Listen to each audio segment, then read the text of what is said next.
Yo, YouTube, what is going on? What is going on? It's your boy Dino Bam Bam here with the Ten7 MMA.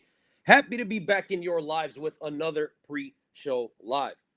You guys should know how this shtick goes, right? 2 hours before every single card, we are here doing this pre-show live where we give out our picks and we talk about whatever's going on in the MMA world. And of course, we talk to the chat. I see a bunch of you here already dropping comments pre-show, and I love that. And as you know, this is open to all the people in this MMA sphere. And today we have a returning guest, backed by popular demand, a guy that is always actually in the chat as a viewer most of the time, but he's been here before. Ladies and gentlemen, I tell you to follow him all the time, and here he is, an OG of the game, MMA Now. What's up, brother?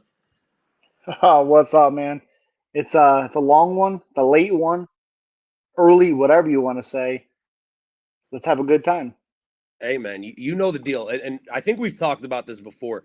Personally, I'm a night owl anyways, and I know Yep. you're streaming late night usually, so I know you're probably a night owl yourself, but it's like, Yeah. I despise these, dude. I hate these overnight cards. How do you feel about them? I when I was working, I liked it because I could come home, but it was a all nighter. That's what it was. So I don't like that at my age. I know I'm not crazy old. I definitely feel it the next day. What am I gonna do? Sleep in the whole next day? That's not a chance. I will sleep a little bit, but it won't be all freaking day. That's the only part I don't like. I do like that it's over early. I Yeah. do like that, but I'll take a late one all day. I could deal Not with like, this.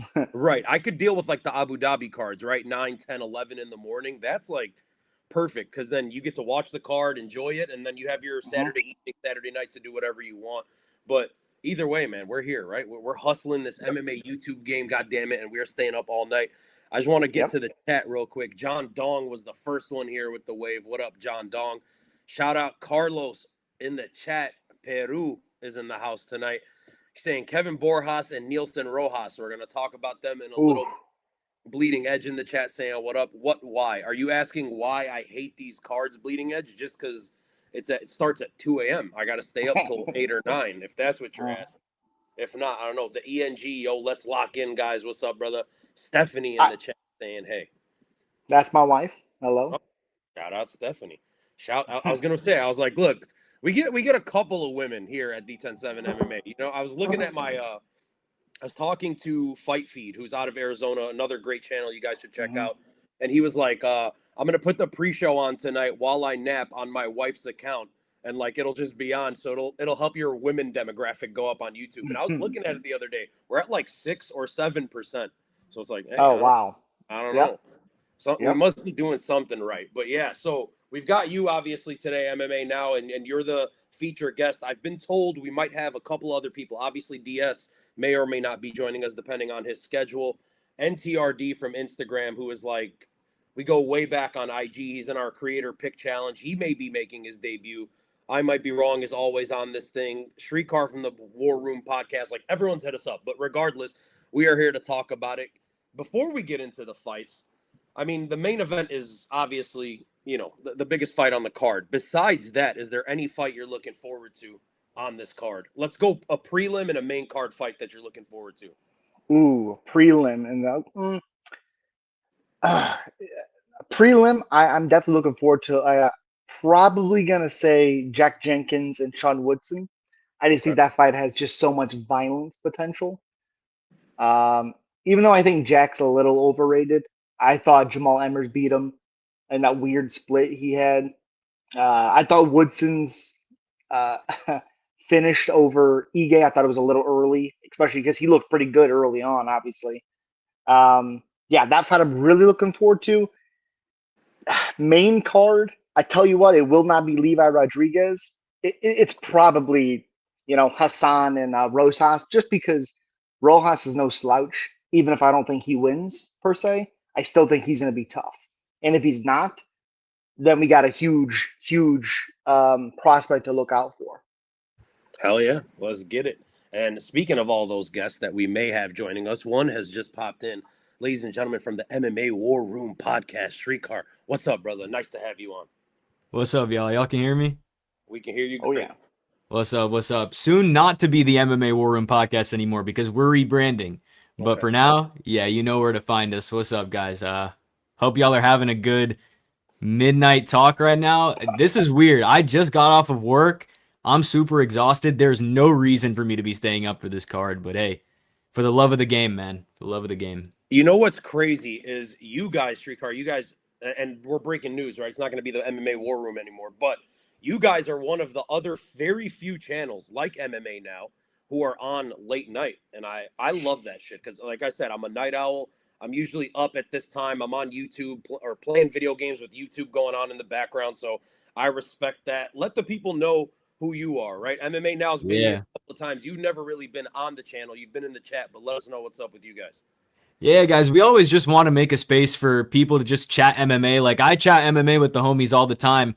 We don't have two of my co-hosts with me, Chris and Sam, but we would chat all the time in college about MMA. We bonded over just our love for the sport. So we were like, all right, let's turn it into a YouTube channel. Let's become content creators. Let's do something with this. And here we are now. We do live streams on the late night because that's low key the only time that we can. Like, it's the only way we can fit our schedules. I work 2 to 11, bro. Like, I have Wednesday and Thursday off. I work the weirdest hours of all time. So anytime I can stream and talk to you guys, it's like an escape for me from my daily life. So that's the whole purpose of our channel. Obviously, like, we love to break down fights and we love to go deep into fights and do all that stuff. We love to give analysis, but at the end of the day, at our core, we just love talking fights with people.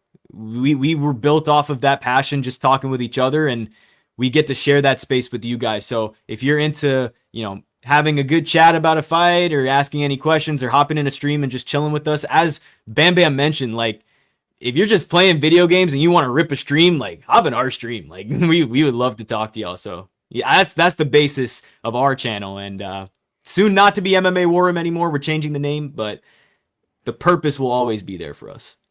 I respect it. MMA Now, I feel like earlier they were calling you an unk. I feel like an unk too. We're like in the same age bracket. I feel like we're interviewing the poor kid for a job right now. Oh my God, I'm only 23, man. Oh my gosh.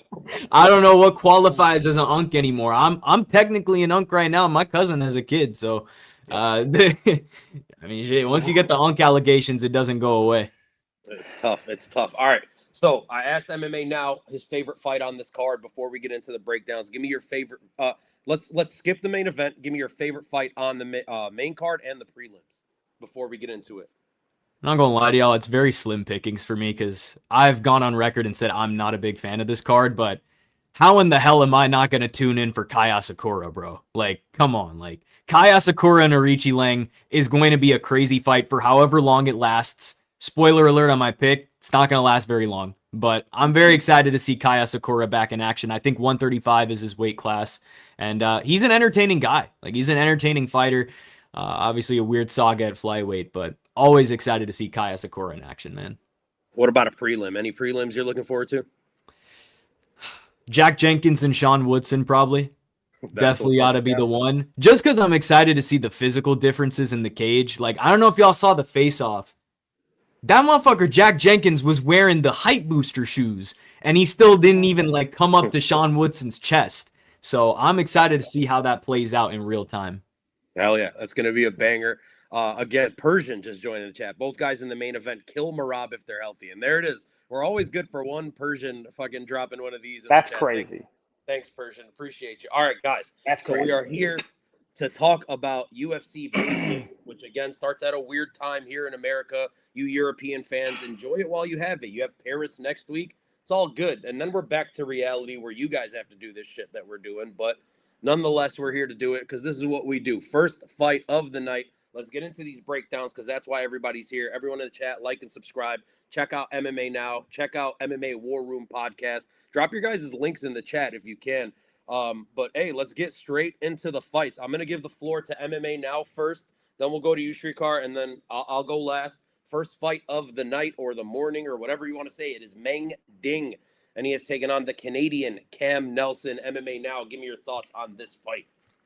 Ooh, yeah. I was watching your show earlier this week when you first did your first live, and I was on Meng Ding basically the entire time, all week. I have multiple shorts and couple picks, quick picks. I was picking Ding. I like the experience. I like the big power. The problem is listening to you guys and watching Nelson. Dean gets hit. He's very reckless, and his opponents, his records, they're not very good. So it kind of scared me off of picking someone who's reckless, does get hit, with someone who's a little bit more clean like Nelson. I like Cam Nelson in this one, but I'm gonna feel like a fool if Dean wins because I picked him all week and recently changed it. Okay, so you're going Cam Nelson. What's the I'm method? going Cam Nelson. I think he KOs him. Damn. Okay. I think he finishes him at least. So right here, Johnny Blaze saying, y'all feeling any upsets? There's one right there. Shrikar, give me your breakdown. It's a little tough because I feel like Cam Nelson is a decent prospect at the end of the day. Mm-hmm. Bam Bam, you're gonna have to be the tiebreaker, bro. I'm going with Meng Ding, and I think he's gonna finish Cam Nelson. It's not a very high confidence pick. The thing is, bro, like I'm betting on the side of experience. Meng Ding has 45 pro fights, and what?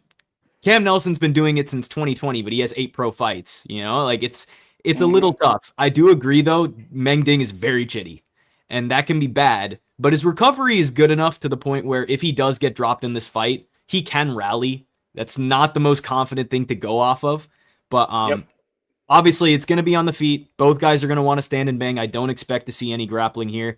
I'm gonna go with the experience edge. I believe a 2-inch height advantage here for Meng Ding as well.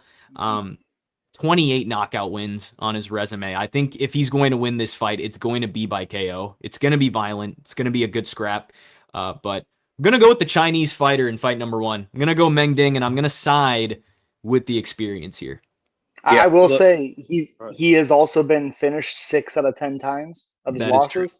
That is true. And 4 of them are submission. So I again, literally all week I talked, Dean's going to win this. He's going to finish him. And then, I just don't like his recklessness with someone who's a little bit more technical. A live bet, him by knockout's perfectly fine. But I like Cam Nelson by finish. I could see him getting a submission, hurting him, guillotine him. Yeah. I hear it. Yeah, he's kill or be killed. Yep. Cam Nelson's actually pretty good, right? He's obviously much younger in his career.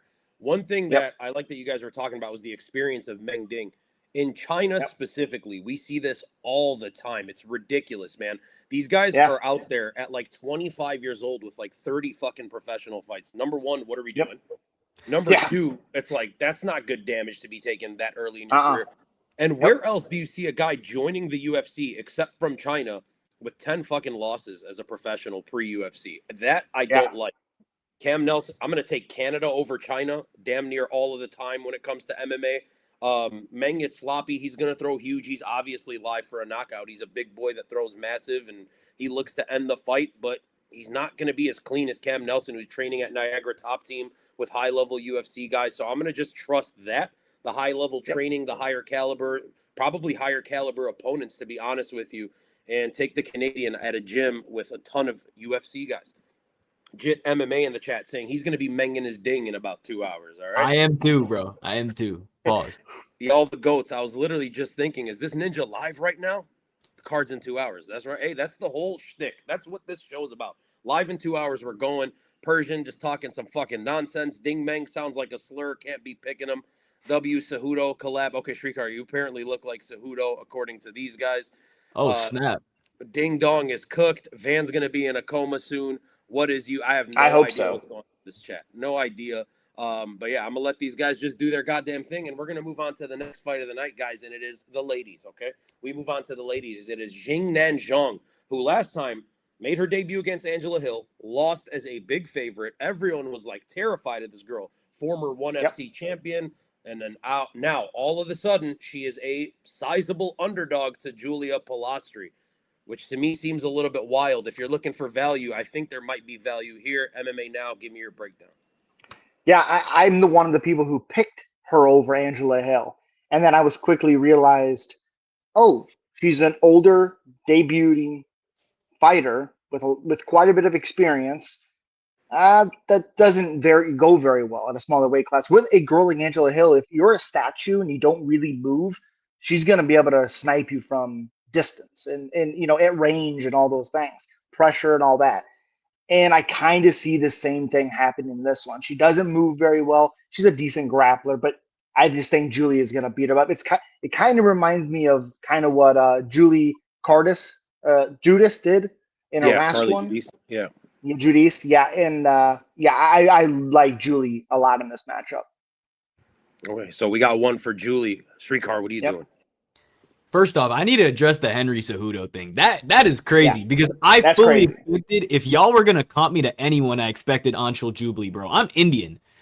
I did not expect Henry Cejudo. So hey, just take it, bro. I'll take it, bro. Triple C. Yeah, 100%. Guys, I'm going Julia Pilastri, but here's the thing. I don't know if you saw the weigh-ins. Julia Pilastri looked like shit. They both missed weight. That's true, but I think Xiang Jingnan knew that Pilastri was missing weight, and she was like, all right, fuck this. Why should I cut the weight? So I think Xiang Jingnan, and if you look at the face-off between them at the ceremonial weigh-ins, like, Xiang Jingnan looks huge compared to Julia Pilastri. She's 2 inches taller, too. Same reach. Yeah, so if I had the opportunity to flip it, I would, but I'm going to go off my official pick that I made on the channel. I'm going to take Julia Pilastri. Again, as MMA Now mentioned, if you are a statue against Angela Hill, she will do Angela Hill things to you. Like, that's how it's going to go. And I didn't expect Jingnan to fight that way. I saw her at one. She looked very promising. And I still think the talent is still there, but at this age, you know, can we really rely on it? Yeah. It's a little weird, right? It's a weird she's situation. 38. Julie's 28. And the power that she's famed for, she hasn't had a knockout since 2019. Like, is she really going to be a power merchant anymore? Like, you need to have something else at this stage. I just think Pilastri is younger. She's faster. She's been way more active than Xiang Jingnan. Slight reach edge, despite having the smaller frame, which is kind of weird. But yeah, I think she just outworked. Same reach? Okay, so I might have been a little wrong on that. But I think she's just going to outwork Xiang, get her to the cage. She'll win the clinch situations. I don't see it going to the ground, but if she wants to mix in the grappling, she can if she feels it's competitive on the feet. So I think it's a fun matchup for a women's fight for sure. But I'm going to go Julia Pilastri. I think she'll get her hand raised here. And check this out. I think this is a better comp. You look like Rabindra. Hey. That's the Napoleon guy, right? Yeah, on road to UFC last night, which low-key robbery, but it's okay. You know what? Rabindra Dunt, we'll take it, you know? There it is. Okay, so let me let you guys in on a little story. Last week, by our channel standards, I was not satisfied with the way our picks went, okay? We had 5 wrong last week, which, again, is like, overall is fine. It's just like the way we've been in this hot streak we've been on, I was not happy with that because you mentioned, or someone mentioned earlier, 2 perfect cards in the last 6 weeks, I think. And then on top of that, there was like a 10-3, like an 11-2. So we've been crazy up until last week, and that's tough. And I told myself last week, because there were 3 fights that I got wrong on that card, that I swayed and let myself be convinced otherwise instead of going with my hunch. A lot of things are telling me to switch to Julia Pilastri here, right? She's younger. She's only 28 years old. We didn't really get to see a great performance last time out of Jingnan Zhang. But at the end of the day, I have to trust in her pedigree. So I'm actually going with 2 underdogs in a row here to start this card. I think Jingnan Zhang has the power, even though, you know, the power might be overstated at strawweight, right? Or whatever the case is. And she may not have had a knockout in a long time, but it's still there. She throws heavy. She is a dog, and she is fighting in front of her home crowd. And then I look at Julia Pilastri. Yes, I expect her to be getting better at 28, but really, has she shown us anything to think that, like, she is anything legit? She's fighting a lady that was 10-1 in ONE FC, a multiple-time world champion. I have to take the pedigree, man. I'm taking her by decision. I see the ENG asking round 2 to start as a lock. I mean, as far as women's MMA goes, generally, yes. You know what I mean? But, like, there's no value. Right. What are the odds on that? Let me know. I do want to go to the chat here. So we actually disagree. You guys are together. I disagree on that one. We'll see how that plays out. If Meng's ding is chinny, you got to protect Yadong. And that's true at all times, I think. You know? Here we go. These guys are talking about nonsense with each other. We've had it, blah, blah, blah. A whole bunch of bullshit. Let me in here and get behind Ding Ming. NTRD, you have the link if you want to get in, right? There was another comment I saw, and I wanted to highlight it. Right here, Shriek. They're loving you, man. I think the Indian Oh, Cejudo can man. make a run in MMA YouTube, dude. I really do. That means so much to me, y'all. Thank you so much. Thank you. I really appreciate that. And Persian, I did not get cooked. Go fuck yourself. You just think I got cooked because you're on his side of the argument, but you're wrong. You would never step to these waters. You would get absolutely humbled if you ever discussed anything with me. You guys ready to move on? I do want to say one more thing about that fight. I kind of see this matchup kind of going the same way as when Julia fought Karolina Kovalevich. I kind of seen it going that way. Head kick with some punches. The problem is like I said, the Panda, she doesn't move very well. She looks 38. At least she did against Angela Hill. Now that might be because Angela Hill's good footwork, good striking when she's on, especially against a striker, unless you're Mackenzie Dern, wild. But yeah. I see the same thing happening to her, getting head kicked and getting finished by punches. Hell yeah. And then I see this comment, NTRD saying, I've been stuck in the backstage for 10 minutes. Brother, you have to press advance, and then, I can bring you on. So that's your own fucking doing.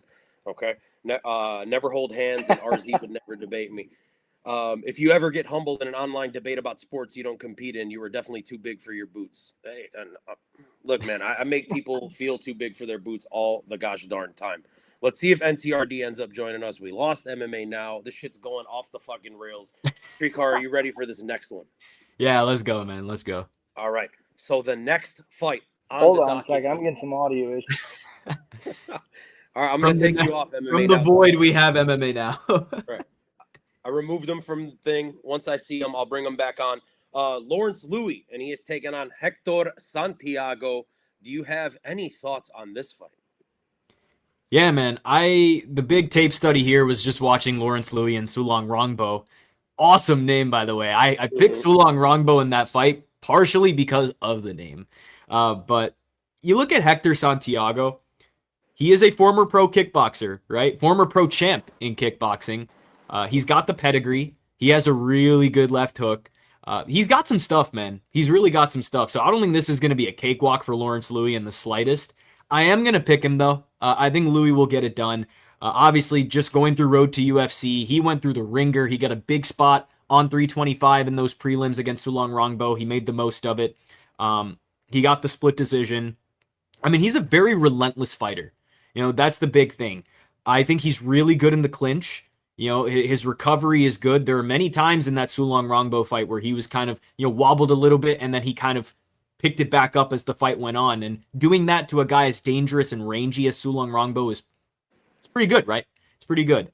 And he's a city kickboxing guy. I think the gym pedigree is going to play a factor here too. CKB always produces guys who are very precise, very good from range. I think Lawrence Louis kind of fits that ilk. But, he's definitely not very polished in his game. He's still very green, still very raw, and there's things that you'd like to see from him. But against Hector Santiago, he should be able to get it done. I have no idea what's going on here. Just leave and come back, MMA now. Just close it and come back. Close the app completely and come back. What's going on? All right. But I think the wrestling could be a factor here for Louis as well. But yeah, give me Lawrence Louis. 100%. And I do think the wrestling is going to play a big factor in this fight, right? To me, ultimately, this is going to be grappler versus striker. And I think the grappler is way better at his particular skill set than the striker is in this one, right? I think the difference between the two in the grappling is much bigger than the difference between the two in the striking. And then Lawrence Louis, again, right? I've mentioned it for some reason. There's always a theme on a card. For me, the theme here is pedigree. Right, this is a guy that comes from a massive gym. He's trained with world champions. He's shown that he's tough. The grappling is good. So, I mean, Lawrence Louis all day. I think the potential for a finish is here. I think the potential for a decision is here. All that good stuff. MMA Now still disappeared. NTRD has just joined, but he's backstage with no camera.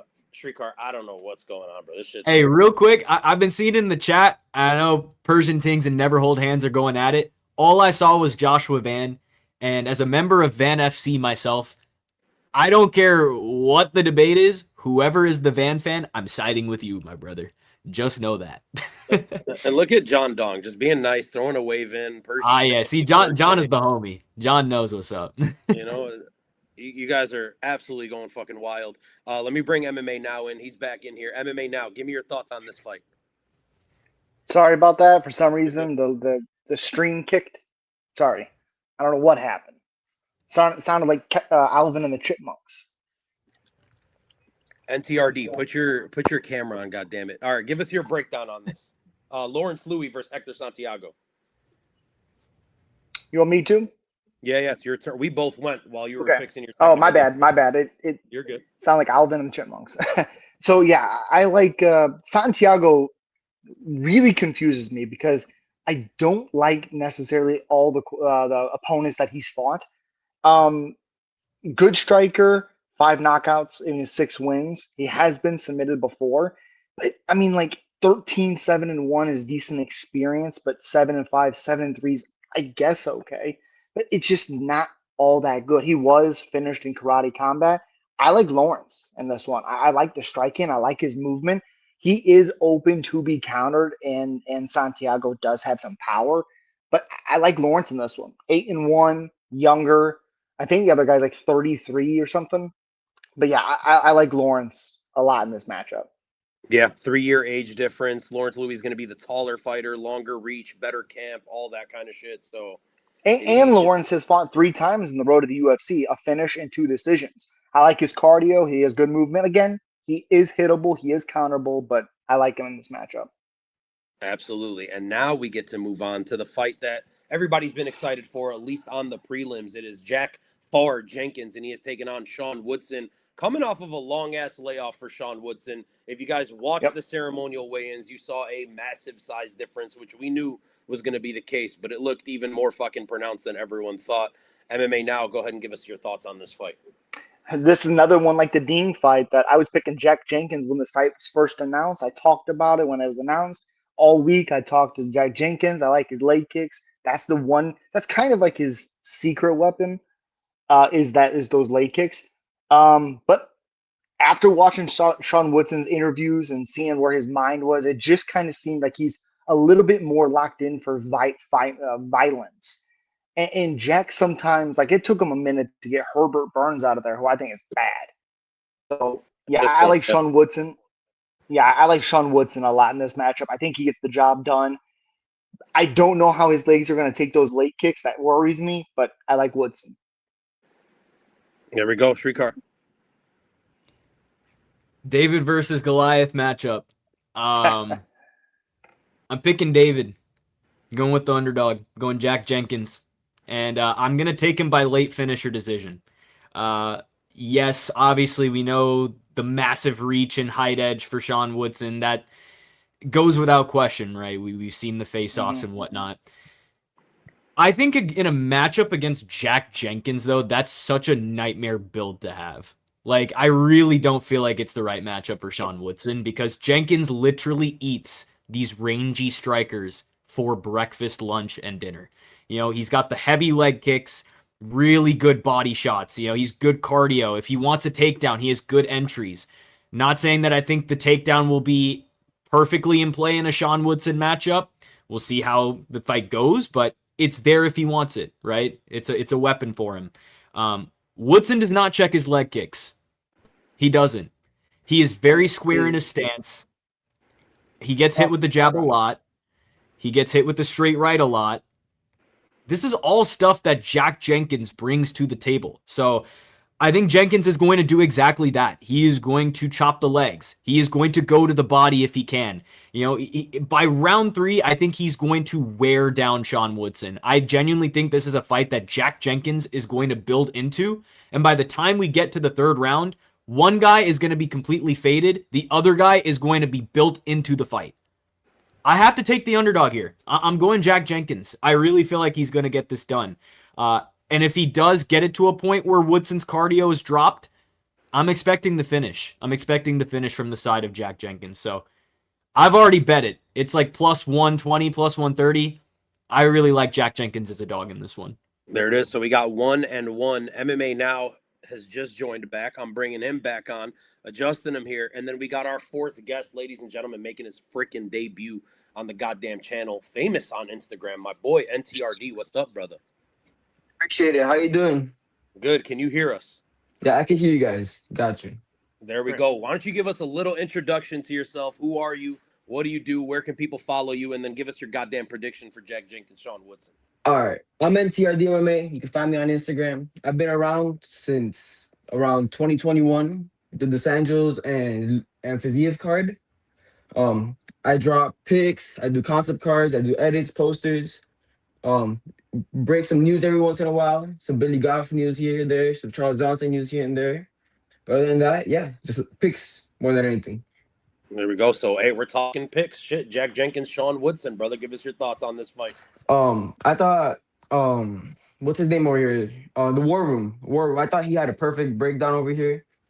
Sean Woodson has the worst possible build to go get someone like Jack Jenkins, who has such elite leg kicks. He's broken 5 legs, 6 legs. Don Shannon in his debut in Australia, he broke his leg. I think it was the ACL. So yeah, I'm taking Jack Jenkins by late TKO or a very clear decision, beating up the legs throughout the fight. Yeah, look, the leg kicks is what obviously scares me in this fight, right? Sean Woodson, obviously very tall, fucking pencil legs. This guy, Jack Jenkins, known for kicking people's legs out. At the end of the day, though, there is a massive size discrepancy here. Weight classes exist for a reason. Sean Woodson, a former heavyweight, and he was on a fucking tear. On a fucking tear before getting a weird stoppage loss last time out. I think this guy's a monster. I like Jack Jenkins. But again, the biggest thing I could say about you, the biggest compliment I can give you is that you're tough and you're gritty. That shit ain't gonna fucking fly against a guy that I think is really skilled, man. So ultimately, I'm going Sean Woodson. The layoff worries me. The skinny legs worry me. I'm gonna go decision. NTRD's frozen. We're taking him off till this shit is fixed. But we are basically split on this one, 2-2. I will say this too. I'm sorry. Yeah. Jack Jenkins fought Jamal Emmers, and I thought Jamal Emmers clearly won that fight 2-1. That was a pretty bad result for Jack to win that fight. Jamal Emmers is long, maybe not as long as Woodson, but he's long, knows how to use it.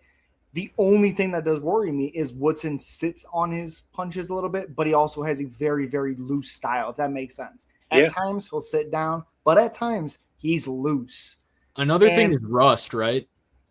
Do you believe? Did you hear what he said? Did you hear what he said about it? Mm-mm. He was ready to come back like 6-7 months or something like that after the Dan Ige thing, and then it just never happened. So he's probably been conditioned. He's been conditioned. He's still been training. He's been involved. Really, just waiting to come back. And so that interview really changed my thoughts on because again, I was picking Jack because of those things. I respect it for sure. But it might bite me. It just is what it is. Mm-hmm.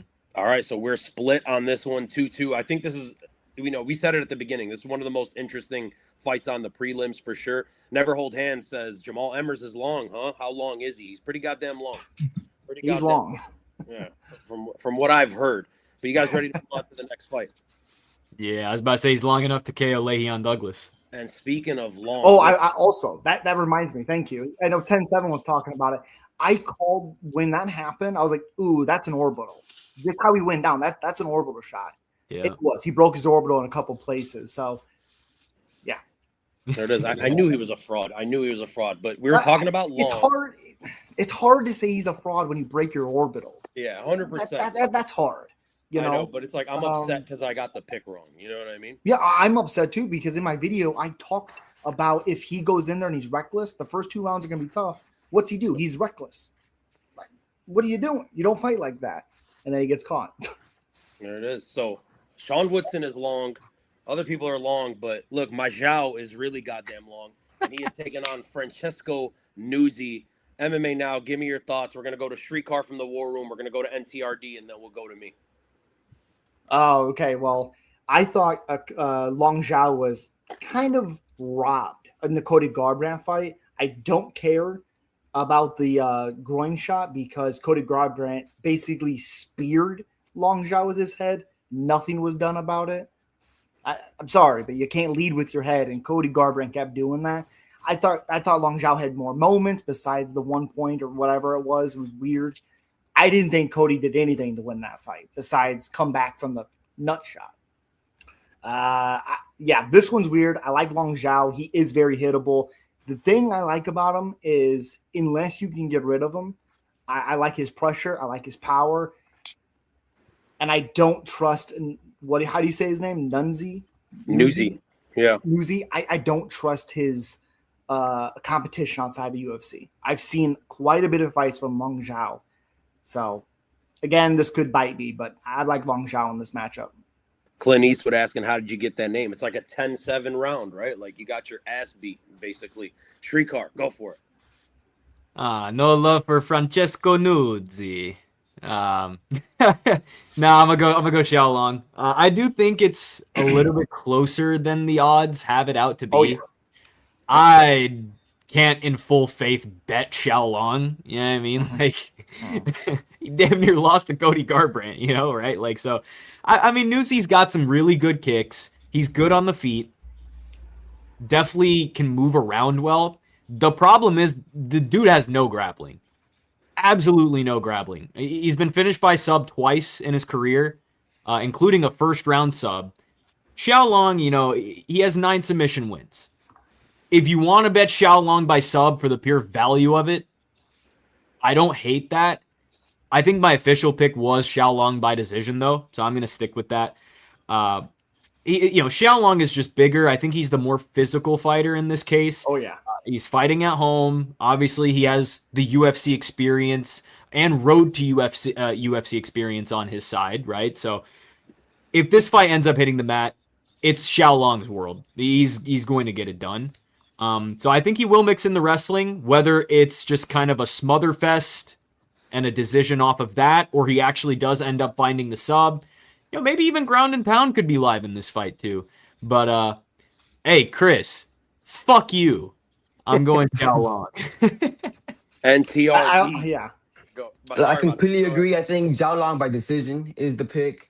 I heard him saying sub. I don't think sub is the way. Xiaolong hasn't had a sub, and I think it is 6-8 years it's been since he got his last sub. So I wouldn't go sub, but it is like he said, Newsy can't grapple whatsoever. So I think it is smart of Xiaolong to grapple, but he's better wherever the fight goes. I think he has more power. I think his pressure on the feet is incredible. He just has to be rear of the counters of Newsy. From what I saw against his fight with Bernardo Sopaj, who he actually beat a few years ago, he has some pretty solid counters. So as long as he's wary of that, he should be able to win this fight. What's the method? Xiaolong by decision. 30-27, maybe 29-28. Yeah, I'm 100% with you, man. I'm actually going Long Zhao by decision. I actually think it's going to be a pretty boring fight, to be honest with you. This guy, Newsy, he's like, for what it's worth, he's a little bit fucking explosive and aggressive and whatnot. I think Long Zhao's just going to want to take him down and fucking hold him there. He's not going to be too concerned with it being boring in front of his home crowd, with them wanting him to win. You know, the judges are going to award control time and all that kind of shit, or reward control time. So we're all on Long Zhao, no Diddy. But yeah, that's the way we're going. So this seems like this is one of my most confident picks of the night. How do you guys feel? Well, I agree. I'm not picking him with confidence. Okay. Yeah, because he is very counterable. He is hittable. So I can't pick him confidently. But the one thing is I think if he can create a war, like a dirty fight, I think Long Zhao, if this goes 3 rounds, it's going to be a fun fight.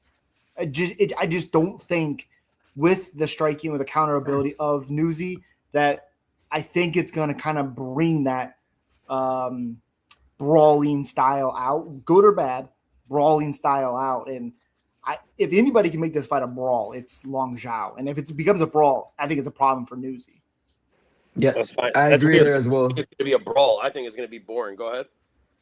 I'll say I agree with him. I think this is going to be a super fun fight. Whoever wins it, it's either going to be a knockout from Newsy with a counter. Because Xiaolong has no defense, all offense. Yeah. And that all offense style is going to create a fun fight.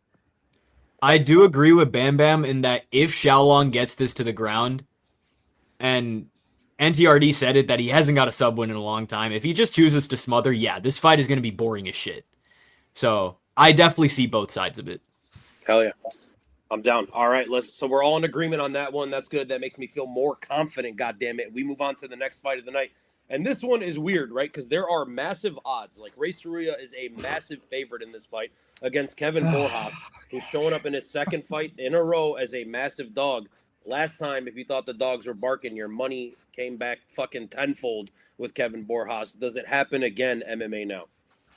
Oh, God. It frustrates the heck out of me because I don't think Kevin Borjas is all that good. I think that win over Lima was Lima doing nothing, just moving forward, expecting something to come his way. And I think Kevin Borjas is at least good enough to skirt, go side to side and pick shots and win a fight and not get caught. But I don't like his defense later in the fight. Takedown defense isn't very good. When he's fresh, he can make this fight a lot of fun. I just don't think Ray's going to fight in the way that Borjas needs to win. He's too smart, especially with that loss that he had. I think that's going to tell him right there, let's not strike with this guy. We've seen how explosive he is. He has hurt weird fighters at times. I think he's going to grapple him. I think he's, I like him by submission. I hate the odds because it's a lose-lose for this guy. If you don't beat him in the first round or, dominate him, even if you dominate him for 3 rounds, he was a minus, whatever. That's not correct. They don't make the odds. I hate it. First Kings. I think the first 2 underdogs of the night are going to cash, but we're probably going to get into a couple more. Shrikar, go for it. Yeah, I hate to bring up the trigger word for the chat, but Joshua Van's sons are going at it here.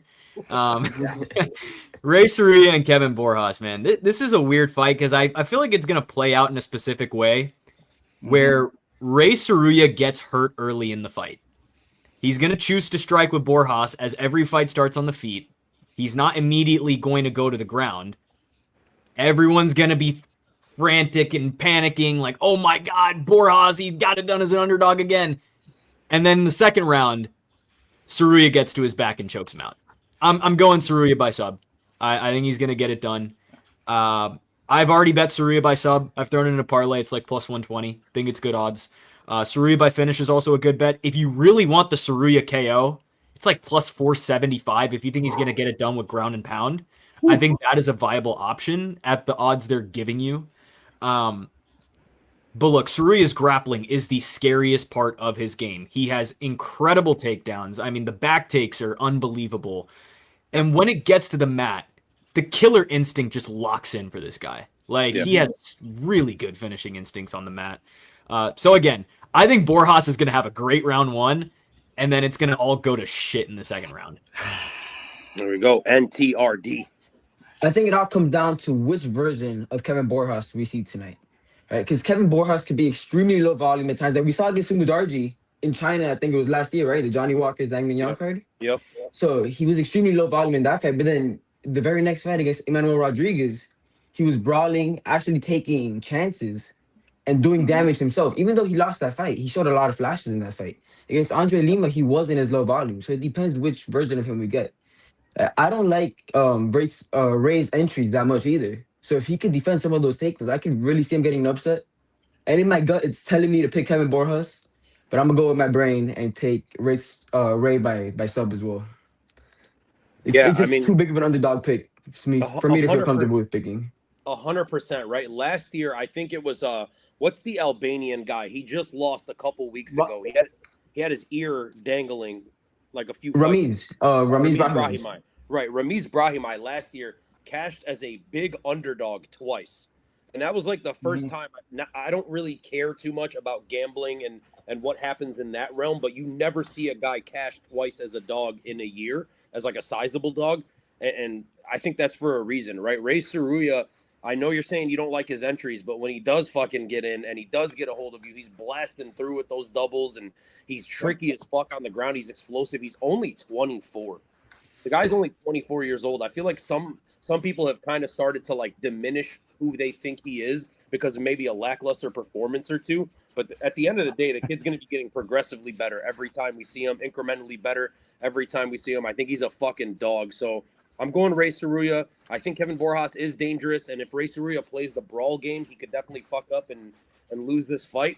I don't think so. I think he's just going to try to blast that double leg, get to a position, and sub him. So I'm going round 1, probably like an RNC or an arm triangle or something. So we're all on Ray Saruya for this one, right? Like at the end of the day. Yeah. I do hope that Ray learned his lesson from the Joshua Van fight. I don't think you have to. I think you need to be able to strike, but I think it's more of, can you bait them in to try to get a hold of them? Of course, you need to hold your own striking, of course, but You don't need to just brawl with him like he was trying to do with Van because the takedowns weren't working. Well, then you got to go to plan B. I think that's kind of what we're seeing now after that fight. And losses make you better. People always say, oh, he's fraud checked. Like, hold on, that's not true. But I just hope he learned you don't have to brawl to try to get it. Let's just stick to a good game plan, have a good game plan, and let's grapple him. But don't be stupid. And First Kings is kind of where you guys are at. I think you guys all said round 2, right? Mm-hmm. Yeah. Like after a brawly round 1. Yeah, I think it happens in 1, but shit, he's with you guys. He thinks I'm wrong. And Clint, I see what you're talking about in the chat. And then never hold hands saying being a 2-pump chump is the best base for being a single father. China is perpetuating this legally. And good for them, you know what I mean? At the end of the day, who the fuck am I to tell China what to do, right? So it is what it is. All right, next fight of the night, guys. This one to me is really interesting because on a Wednesday, when we were doing the breakdown show, me and DS, we had a lot of people hopping in the chat all over this Bat Bayar guy, right? Everyone, I was calling them the Bat Bayar boys. They were out in full fucking force. They were saying this guy's a future champion, and I don't know if it was people from Mongolia or wherever the fuck he's from, but they were like heavily in support of this guy. I think Andre Lima's a great prospect. I know he's kind of let us down lately, but I think this is an interesting fight. MMA Now, give me your thoughts on this one. Yeah, this is one of those things that happens every year with undefeated fighters or big prospects, losses or whatever. When you lose, people are like, oh, he has looked good for a while. And sure, fine. But I think if Lima is on, I hate that he missed weight. That bothers me because I don't know what version of him is going to show up. If he's on, he smothers this guy. I think that's just the reality. I do think it's a little closer than odds and all this stuff are saying, but I like Lima. I think he's the more well-rounded fighter. But, you know, Bayer, whatever that last name is, holy moly, I think he is live for a finish. If it goes to a decision, Lima wins. If it's a finish early, it's Bet Bayer catching him early. All right. Free card. Yeah, I hate this fight. I like the fight, but I hate picking this fight. Yep. Like, am I laying chalk on Andre Lima? Like, I guess I am. He's like minus 300. But like Namzrai Batbayar is a freaking dog, man. Like he could fuck up Lima's game plan pretty much instantly, and that's the one thing that scares me about this fight. My co-host Chris, who y'all might see in the chat, he's already been going crazy about Francesco Nuzzi. But Chris flipped to Batbayar. He took Lima on the pod, and then he flipped to Batbayar. So it hasn't really influenced my decision. But I'm going Andre Lima by decision. I think he's going to do what he does. He is still a really good Muay Thai striker who can really work from range, pick his shots well, can mix in the grappling when he wants to. I think he's going to chop the legs of Batbayar if he comes crashing in, which he tends to do. I'm going to trust that he picks his shots well. Like, I'm going to trust that Lima pulls off a Lima-esque fight and gets a decision here. There is so much leeway for it to go wrong. Like, so much leeway. But I'm going to err. Hurts that. Right? Yeah, and he always misses weight. You know, he always misses weight, which is not a good look. I'm sorry. I also didn't. He talked about moving up. Yeah. This entire week, I thought he was moving up, and I find out it's in the same weight class. Yeah. Oh no. So yeah, he should go to bantamweight. Like, I truly think that'd be better for him. But he's well-rounded enough. He's a good striker. He has good defense. Yeah. Yeah. I like this. Bro's post-fight speech is going to be a traditional Mongolian throat yokel. NTRD, are you also on Andre Lima? Or are you a Bat Bayar boy? I am a Bat Bayar boy. All right. I have been on Bat Bayar since the first time I ever saw him fight on May of Road to the UFC last year. He's a wild man. He's action personified. He's one of the funnest fighters you ever see, and he actually does damage. That's what I think the difference is going to be tonight. Because Andre Lima, with this weight cut, I don't think he should be at 125. I think being at 125 is actively making him worse. It's making him low volume. It's making him hold back to try to knock guys out. As we've seen it against Kevin Boras, or we've seen it against even Mitch Raposo at, what was that, UFC 302? That was 302 or 301. That was the Makachev Poirier card, yeah. Yeah, 302 then. So we've seen him be low volume to try to preserve cardio because this weight cut is so big. Batbayar is going to push such a high pace. He's going to do damage on you. And on the ground, you guys say he's going to smother him, but he has incredible submissions, incredible jiu-jitsu. So I think he could counter some of those takedowns with guillotine attempts, front choke attempts. And overall, maybe not get a finish. Andre Lima is pretty damn tough. but off damage, win a 29-28 decision, maybe even a 30-27 if Lima doesn't show up at all. Hey, are we gonna neglect the submission skills of Andre Lima? I seem to remember. I think his last win was it. His last win, a rear naked choke against Daniel Barres. I know that's not the highest level guy, It's but Daniel Barrett. That's all I have to say.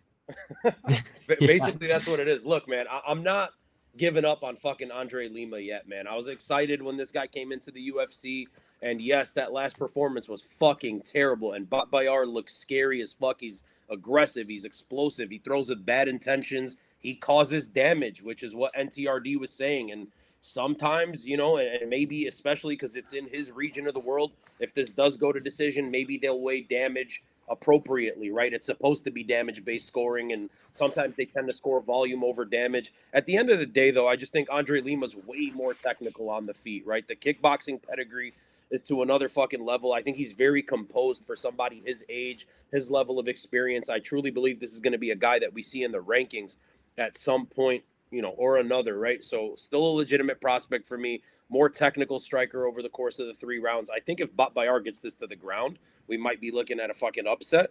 But if it stays on the feet, I trust Andre Lima to not get clipped. And ultimately, His I think defense is good. I think he needs to get knocked out to lose this fight. So it is what it is. And then these guys, can anyone lend me $5 for weed, brother? If you drop your Venmo, someone may or may not do it. I don't know, Brother. Spend that $5 on some food or some Seriously, some necessities, bro. I'm saying this as a stoner myself. don't spend it on weed. There we go. All right, next fight of the night, guys. This one's really fucking interesting as well. Making his debut, well, both guys making their debuts, but the highly anticipated, I guess, debut of Bilal Hassan 2 weeks after being on the Contender Series. Had a nasty first-round knockout against one of yours, Shrikar. RIP to the Indian fella. That was tough to watch, but Bilal Hassan, for those of us in the know, this has been a guy that's been a regional champion for a long time, highly touted prospect. He's taken on what a lot of people anticipate as a can, but once you watch the film, I think Nielsen Rojas is a lot better than a fucking garbage can. NTRD, give me your thoughts on this fight.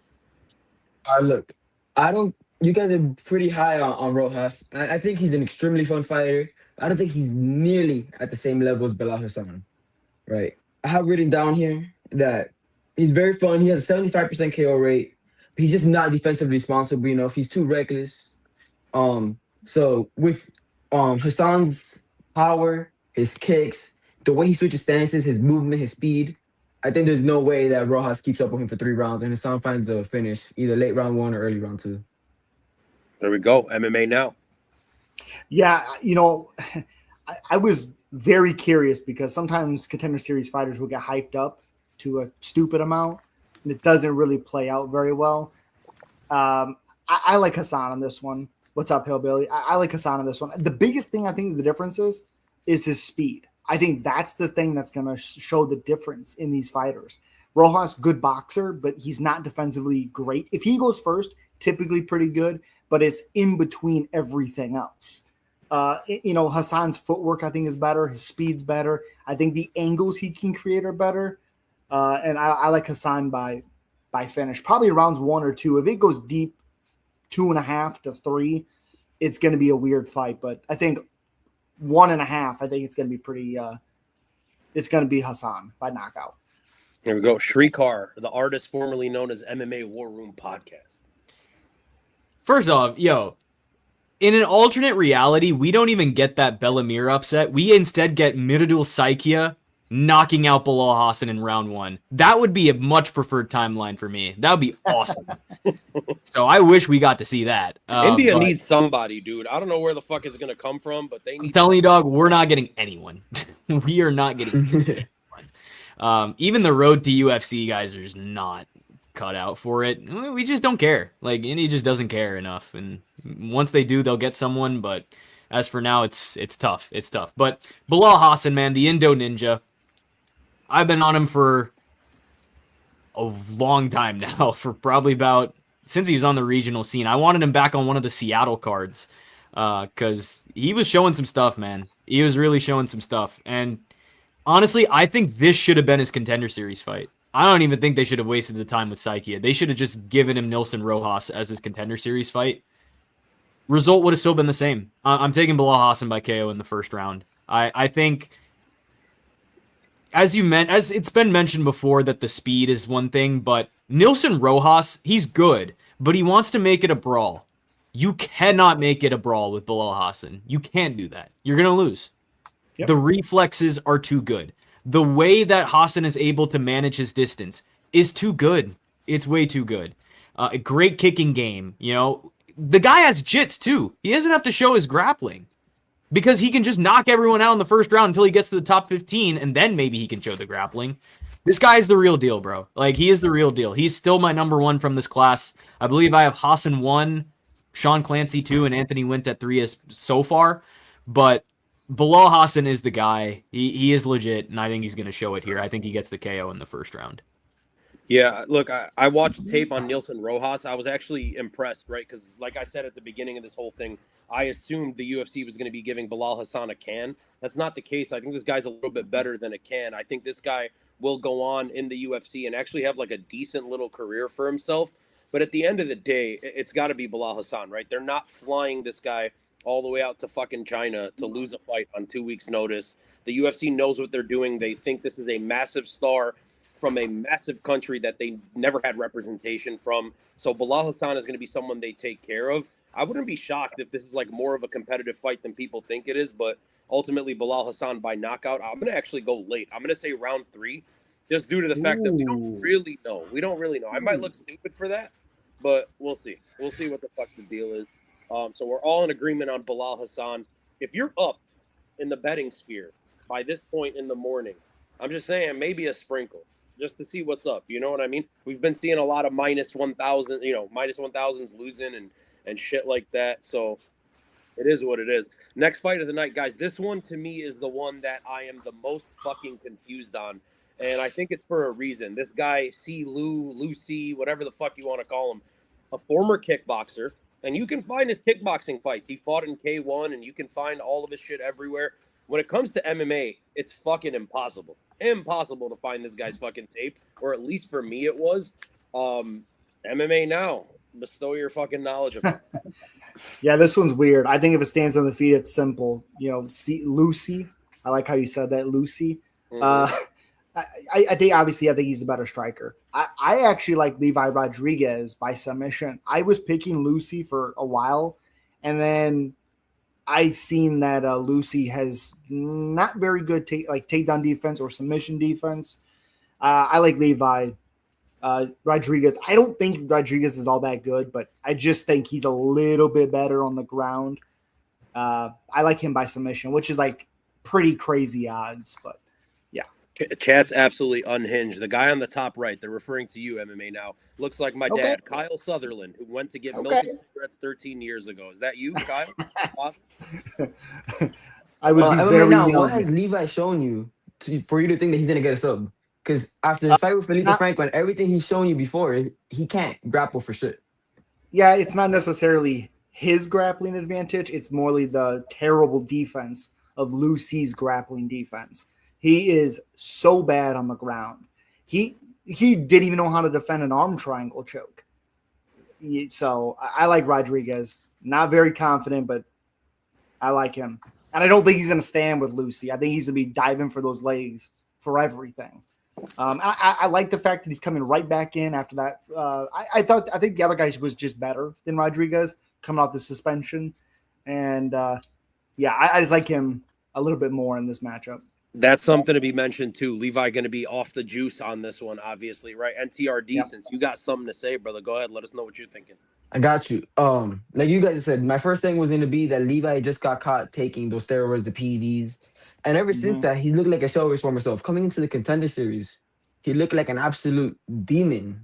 Like he was destroying everybody. The moment he got off those PEDs, his first fight back against Felipe Franco, who me, at least personally, do not consider, or at least bottom of the barrel UFC level, if that. So to be destroyed by Felipe Franco the way he did, by the end of round 1, gassing that bad, I have to take Lucy. How do we say it? Lucy. I'm taking Lucy by late round 1 KO after Levi starts slowing down. Okay, so that's all right. Shrikar, go for it. We're split. I cannot pick in good faith the steroid user, so I'm gonna go Lucy. I like calling him Lucy, by the way. I was struggling with that Yeah. pronunciation like all week. It just makes it easier Yeah. for me. Yeah, Lucy. Yeah. I think he's Lucy. gonna get the KO. Levi literally just got beaten up a month ago, and now he's stepping in short notice against a legit kickboxer. This guy is no scrub. Like, he is a legit kickboxer, you know? So, very, very good rhythm to him. Very sharp combos. Levi's not going to wrestle. It's going to be a pure kickboxing match. I will side with the kickboxer. You know what I mean? Like, I think you look at the size of Lucy, 6'5", bro. Like, he's massive. He's got really good pop in his hands. I think he's going to be too technical. I think he's going to be too precise in this one. As long as he doesn't get careless here, as I get flashbacks to Vlasto Chepo and Gilbert Urbina, I think he should get it done. It should be a clean win. Yeah, I think Lucy gets it done in front of his home crowd, for sure. Yeah, his MMA fights, his takedown defense is so bad. Rodriguez is not good, but Lucy's takedown defense is terrible. Fortunately for him, Levi is not going to do anything about it. I don't think he's going to strike with him. I think he's going to try bull rushing him, try to get him to the ground, and do something different. Something. He can't strike. I mean, yeah, that would be the smart thing to do, but I don't think he's ever shot a takedown in his entire career. Yeah, that's fair. Levi just likes to keep it up. He's Brazilian, though, right? idea. He's got to have some fucking sort of jiu-jitsu in his back pocket. Well, if you watched any tape at all on Lucy, it's there. I couldn't find any other kickboxing. That's the thing. Me and NTRD were talking about it. Like, I was only finding kickboxing fights, and then the MMA fights I saw were like highlights. And it's like highlights are going to make you fucking look good, right? Not the one I've seen. Chad, who are you guys picking in this fight? This was one where I came in. So I picked Lucy C. Lou before. I picked them on Wednesday. I believe DS picked them as well. Ultimately, that's going to be the fucking pick on the channel. I was highly contemplating switching personally, but I'm going to stick right now with C. Lou unless chat convinces me otherwise. And while you're fucking here, chat, since you're so active, press the goddamn buttons, the thumbs up, the subscribe if you haven't. We just hit 2,500 today on YouTube, so little fucking congratulations, man. That's awesome. Thank you. That's awesome. Appreciate y'all.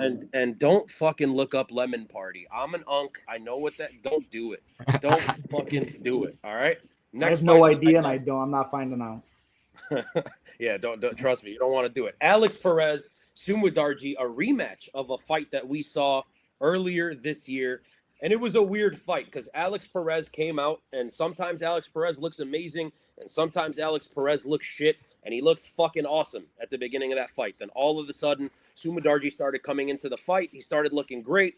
One nut shot later, Alex Perez is dry heaving into a fucking bucket, and I may have thought he was faking it. I'm not one to judge, but maybe, maybe not. The rematch has been set. So MMA Now, give me your thoughts. Ooh, you talking about faking and all that stuff. I would never put that past Alex Perez. This dude, like you said, he looks good sometimes. The biggest problem I have with him is he just misses weight. So it's like, how committed are you when you're putting in this training camp? Because that does help. It's like Orbai against Tafik. He comored him, but he missed weight by like 5-6 pounds, something crazy. And, you know, it's kind of the same thing. I picked the last time Samajari. Like you said, Perez looked good early, which I expected. But the biggest difference is that one power shot from Samajari that could switch the fight. Perez either is really good and he starts to slow down, or he's good until he's caught with something. And then he kind of just reverts. And, yeah, Samajari's takedown defense is a lot better. His counters are good. I like his straight punches. I like Samajari by first round knockout. There it is. Shrikar MMA War Room.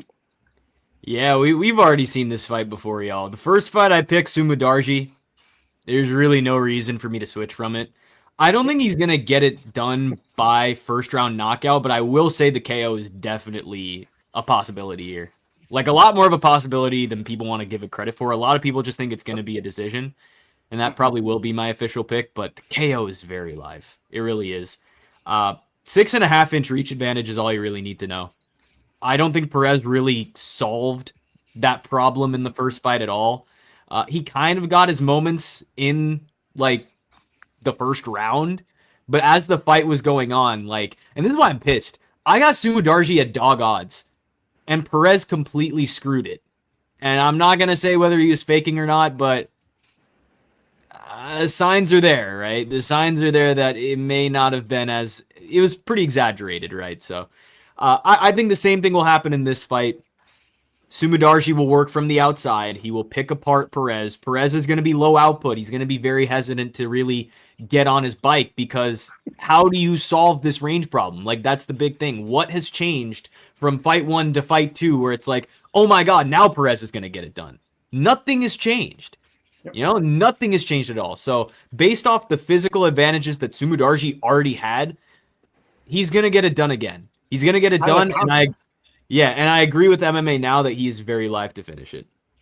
And shout out to your uncle Nicholas. You know, you ain't gonna give me Drew Dober stock. And then NTRD, bro. This guy's on you, man. He's saying you're slipping back further and further. All right, no, because I wanted to double check something before I said it. Yeah. You guys are saying that Sumudarji had all the success, but if you go back to round 1, all 3 judges scored round 1 for Alex Perez. Oh, he won the first round for No, sure. there's one judge that scored it for Samajari. Is there? It was 2 judges for Perez the first round. Second, and then one judge scored it for Samajari. It was 2-1. Alex Perez, to me. You're right. Evan Field did score for Sumudarji. I stand corrected. But anyways, 2 judges scored it for Alex Perez. My thing is, Alex Perez, his pressure, even though he doesn't have to get the takedowns, he does have the grappling advantage. If he does get hurt, he can bring it up against the fence. He can. He did it in the first round in May. Nothing has changed there. He has the power advantage. You guys say Sumudarji has the one-shot knockout power, but when was the last time he actually got a knockout? He has the ability to knock you down, but he has no finishing instinct. His last knockout was, I think, 2020 against Malcolm Gordon. So he could have finished Matt Schnell. He had Matt Schnell dead in the waters. And Matt Schnell is the chinniest guy to ever grace the UFC. So if you can't finish Matt Schnell, but to be fair, Matt Schnell's chin was on demon time for that fight. I'm sorry to interrupt. Yeah, that's ridiculous. Yeah, his chin was crazy. I'm just saying, I'm giving examples. You could go back to even the fight back in May. He dropped Alex Perez, and instead of having the finishing instinct to let him back up or drop some nasty ground and pound, he just stayed on top of him. He doesn't have the finishing instinct to get a knockout. So what he's got to do is stay at range, and control the octagon. He's got to stay in the middle of the cage. He can't be against the fence and let Perez blitz. But if he doesn't make those adjustments, then I think Perez wins the unanimous decision. But I would say Sumudarji probably still has the biggest moment of the fight, hurting Perez because he's so chinny. But I think I think a rematch for Samajari, that's the biggest problem. Now he has data on Perez, and he has even more confidence. Now Perez is even down the confidence thing because Samajari had the last beat. It's a weird one, right? Because it's a case of like maybe not, right? Maybe Alex Perez got the reads that he needed in that one. My thing with rematches. Go ahead, NTRD. No, I would say that Perez got the advantage because he's figuring out the range. The whole entire problem was the range. He was figuring out the range before round 2 started. But by the end of round 1, he was starting to figure out the range a bit more, figuring out how to get in through the blitz, how to stop the range of Sumudarji. So I would say the rematch is better for Perez. So the reason that I disagree with you on this one, I get where you're coming from. My thought process behind it is Alex Perez had the initial success in that. Like, he looked great in round 1. And then as we went on, I thought Sumudarji started taking over. So I feel like his reads live in person were better. Now, maybe Alex Perez read something that he couldn't adjust to on the spot, and he ended up changing it up. Maybe. I picked Sumudarji last time out, man. I personally, I just don't see a reason to change it. I'll be fucking rooting for Alex Perez, but ultimately I got to go with Sumudarji, man, because my thing with rematches is whoever won the last fight, so long as it wasn't very long ago or there isn't like some weird circumstances standing in my way, I'm going to go with that person. And I know he didn't get a win, but it looked like he was on his way to get a win. That's why I'm going with Sumudarji, but shit, I'll be rooting for Alex Perez. Yuri in the chat saying Tony Ferguson. I'm going to tell you something about Tony Ferguson. You see that thing at the bottom that says follow us at the Ten7 MMA? God damn it. Tony Ferguson follows us on Instagram, so you should too. Go check us out. Go follow us on Instagram. Press all the like and subscribe buttons. I don't know why that's been going the whole time. I like this like and subscribe thing going the whole goddamn People time. forget how good he was. People forget. Tony was an absolute monster. Fight Feed in the chat shouted you out earlier, my boy. UK fans, man. People forget. Shout out Fight Feed. Everyone go check them out. Amazing fucking channel. Former Chicagoan. Once a Chicagoan, always a Chicagoan. So we've got 3 of us on the Sumudarji side. NTRD staying with Alex Perez. Hey, man. Hey, let's go. Let's go. I respect it. I respect it.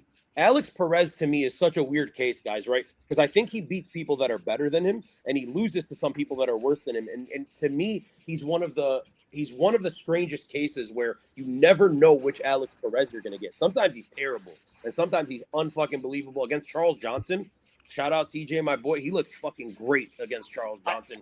Killer. The weird part of the Charles Johnson fight, the tells were there. Perez does hit pretty hard. It's a weird power that he has. But again, Charles Johnson coming off that loner victory, I believe that was the fight after the loner fight. Yeah. And he was getting hurt early on. So if you don't take enough time, you're going to be a little bit more chinny when already Charles is hittable. And I think that's where he just took that fight a little bit too soon. I don't think he gets finished in any other time they fight.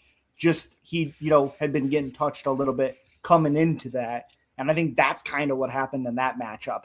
It's like you said, 10-7. I thought when Matthias Nikolai fought Perez, I was like, okay, well, Nikolai's a really, really good grappler. I like this.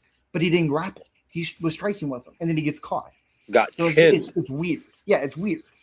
Yeah, man, it is what it is. So NTRD, maybe you're fucking right on this one. We'll see. Hey, we'll know. Like you guys said, you guys stuck to your original picks. I picked Perez back in May. I thought he had enough success in round 1 for me to run it back. There it is. Fair I enough. love it, bro. Stick to your goddamn guns. I'm all for it. And shit, maybe you're gonna be the one that's right on a plus money underdog here. Let's move on to the next fight of the night. I love this. I fucking love this because Kaya Sakura came to the UFC and immediately was thrown into the title fight against Alexandre Pantoja. That didn't end the way he wanted it. But why did the UFC do that? Because Kaya Sakura has over 1 million YouTube subscribers, okay? Over 1 million YouTube subscribers. He is massive in Japan. Like, he is a superstar fucking celebrity. And the UFC wanted a Japanese champion. And I guess now maybe he's not the guy, but they still are setting him up for success. I think the Tim Elliott fight at 319 was meant to set him up for success. And that didn't work out. So then they're like, you know what? We need a KO win. Here's Cam Smotherman. And maybe they're doing that here with the Mongolian murderer, Arichi Lang. MMA Now, give me your thoughts on this fight. Yeah, I don't think this fight's lasting very long. I think there's a potential that Kai gets hurt and has to clinch early. But I think no matter what, I think Kaya Sakura by knockout. Arichi Lang was finished by Ayman Zahabi. And he had good angles on that knockout.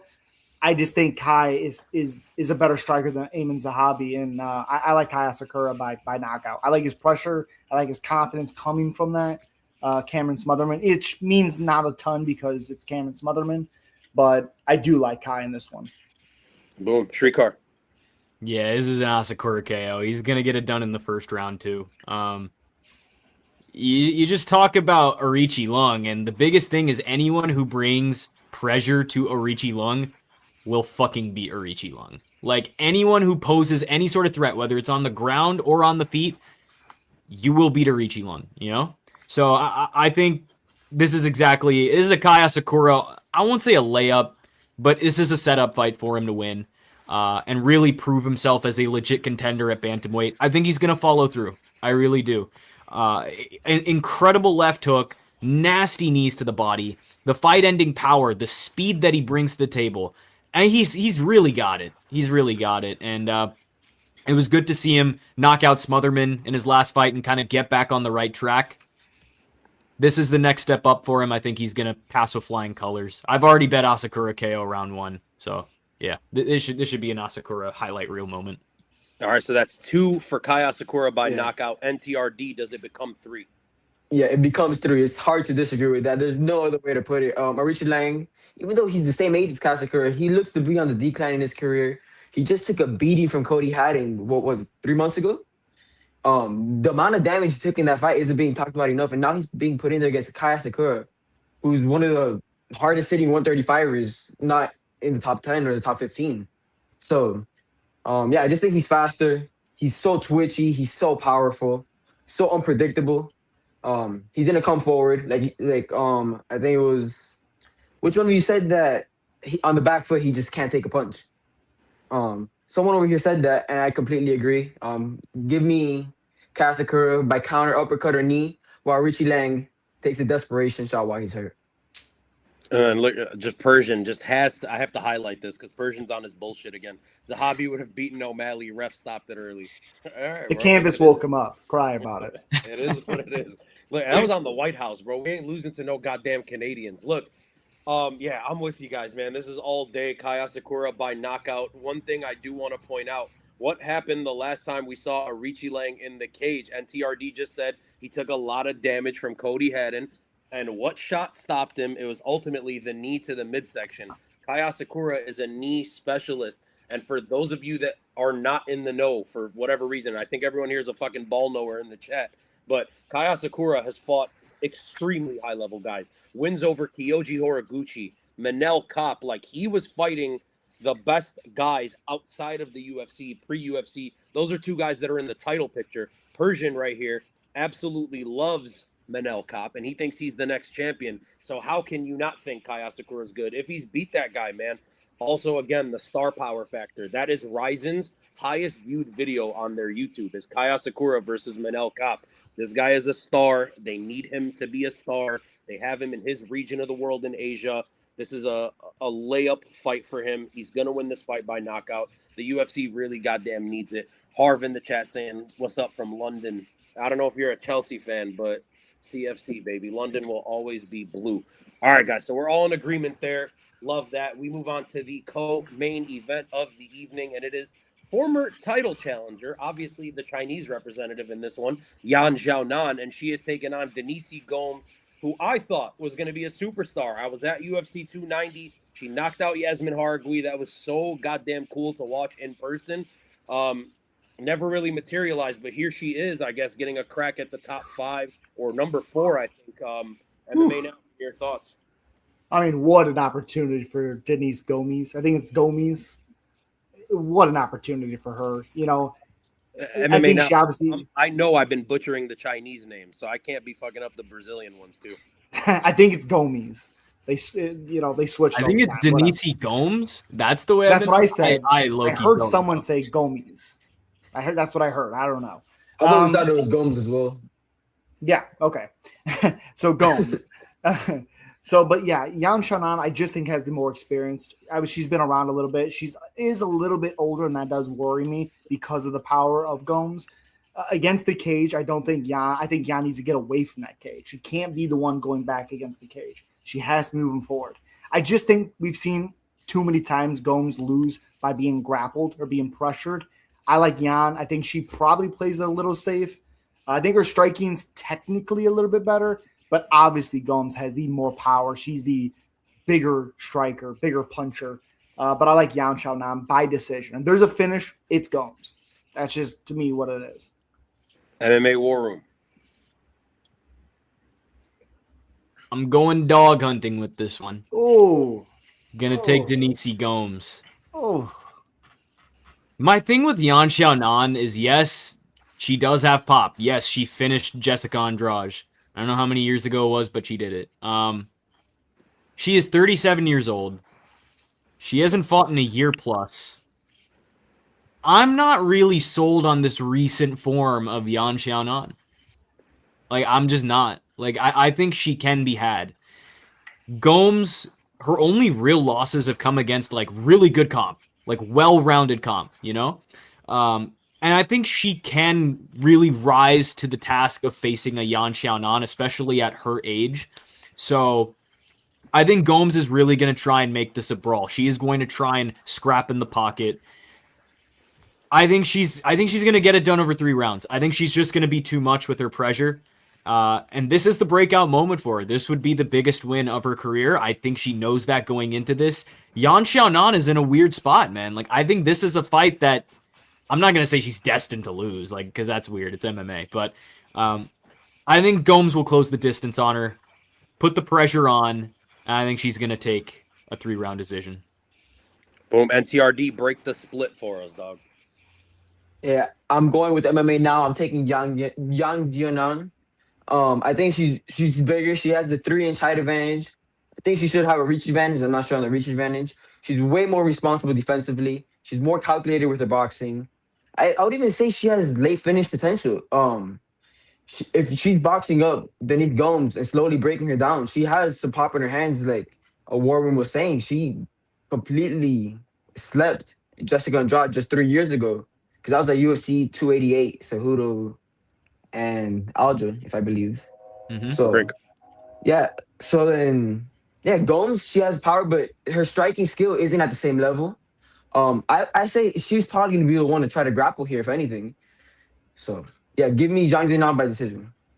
I will say, Mhm. I'm sorry. Her losses are to Loma Lookbomi, and then her other loss is Angela Hill, which I believe Angela Hill grappled in that one. Yeah. I believe she beat her with her grappling, which worries me.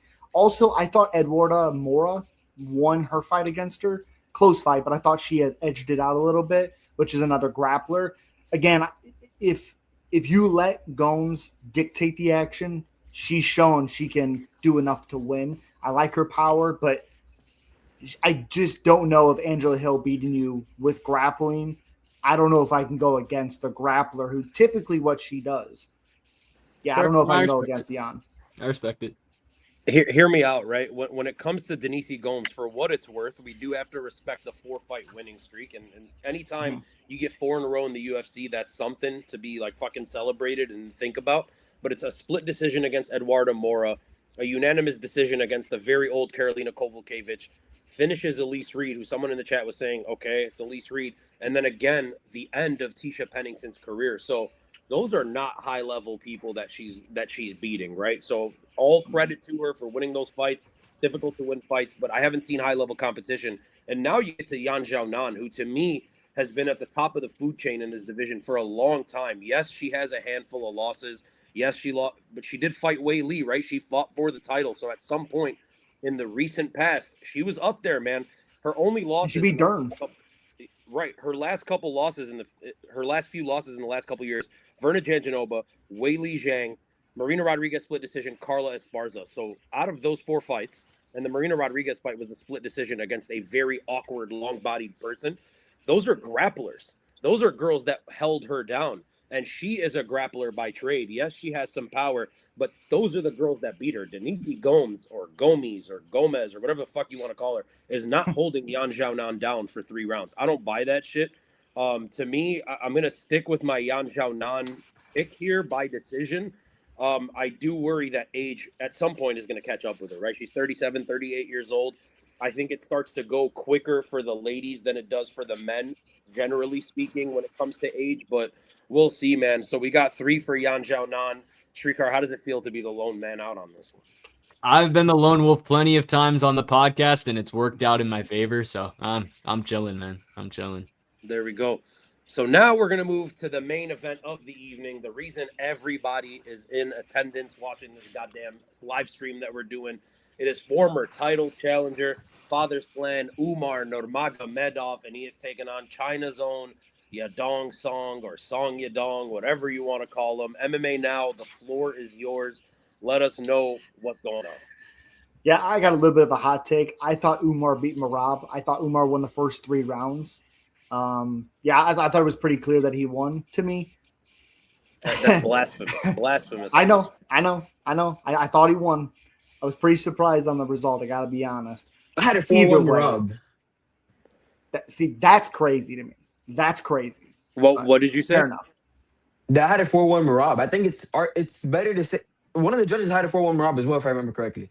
I thought it was 3. They also had The Taito only Avasa answer beating- is 3-2 Marab. Like that is the They also only had- scorecard here. It's They also easier to had argue Taito 4-1 Avasa. Marab than it is 3-2 Umar. In what world does Umar win 3 rounds? Third I round. thought Umar was more active early with the wrestling and being control time early on. Round over 3, is that what Marab. we're talking about here?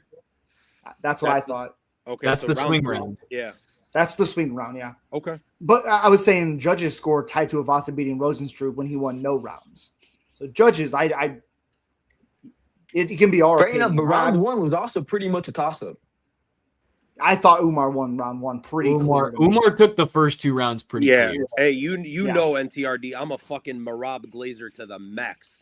To the max. He definitely lost. Maybe I have to first watch 2. it back. I remember live I scored a 4-1, and I haven't scored it again since. So.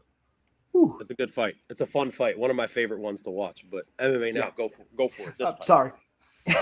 Yeah, this one's weird because Song Yadong, what was his loss? What have been his losses? Sean O'Malley, it's 1-1 going in the third, and then Sean wins the third and wins the fight. Petr Yan, who I think is more versatile than Umar, but and he grappled him and won that fight. I thought when Song fought Gutierrez a couple years ago, I thought the scorecards were all over the place. I thought that fight was much closer than the scorecards had said it. And the biggest problem I have with this is Umar has good output. I don't think he necessarily has the biggest power, even though I don't know how he's the guy that's knocked out Hani Barcelos. That doesn't make any sense. Man, head kick shit happens. And I like his distance striking. I don't think he's great as a boxer. I think Song has more power, better boxer, but he also swings hooks. It's a lot of hooks. I know he has the uppercut against Marlon. Marlon's a skeleton in there. Whatever. I like Umar, decision. I can see him getting the back, grappling him, good leg sweeps. It's going to be competitive because Song's a good boxer in close, and that's going to keep Umar honest. Umar did get dropped, I know, but I just think where he's good, I think it's easily enough to beat Song. He's not a lock to me because Song has power, but I like Umar. There it is, Shrikar. Go for it. Yeah, we dropped a shameless plug. We dropped a deep dive into this fight on our channel, separate from our full card predictions. So go check that out if you want. But I really, really, in my heart of hearts, want to pick Song Yadong here. And it has been like tempting me all week, like the Green Goblin mask, like to pick Song Yadong. I can't do it. I have to take Umar by decision. I feel like it's the more sensible pick. Yep. Song Yadong is so goddamn live in this fight, though. Like, I feel like the odds have got this completely fucked up. Only by knockout, though. Only live by knockout. Yeah, only by KO. But I'm going to take Umar here, man. I'm going to take Umar. I think on the feet, yes, Song is better. But we also have to take into account the wrestling threat and how that's going to impact Song striking. Is he really going to throw as many kicks? Is he going to be able to do what he wants to do? Coward, El Cejudo? All right. All right. I just took Denise Holmes as an underdog, but okay. I do think that Umar is still a very technical kickboxer. He is still going to hold his own on the feet. Bautista did drop him, which worries me. So did Bekzat. And he got dominated for 4 So did Bekzat Almakhan, who should still be in the UFC, by the way. What the fuck are we doing? Is he not? No, he got cut after the Matsumoto fight. Gene Matsumoto fight. Where he got robbed, by the way. Bekzat won that fight.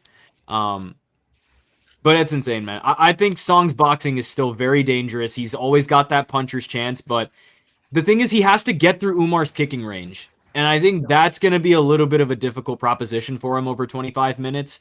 Regardless of the fact that Umar can take him down and wrestle him, that's also going to be tough for Umar. Like, Song Yadong is a hard guy to just hold down. But in these situations, you always err towards the side of Dagestani wrestling, and the fact that Song Yadong has never faced Dagestani wrestling before, and once you face that, it is a completely different beast. Like, you are not fighting just any other wrestling style, right? Like, Dagestani wrestling is very much different from any other wrestling style out there, and it's probably the most dominant form.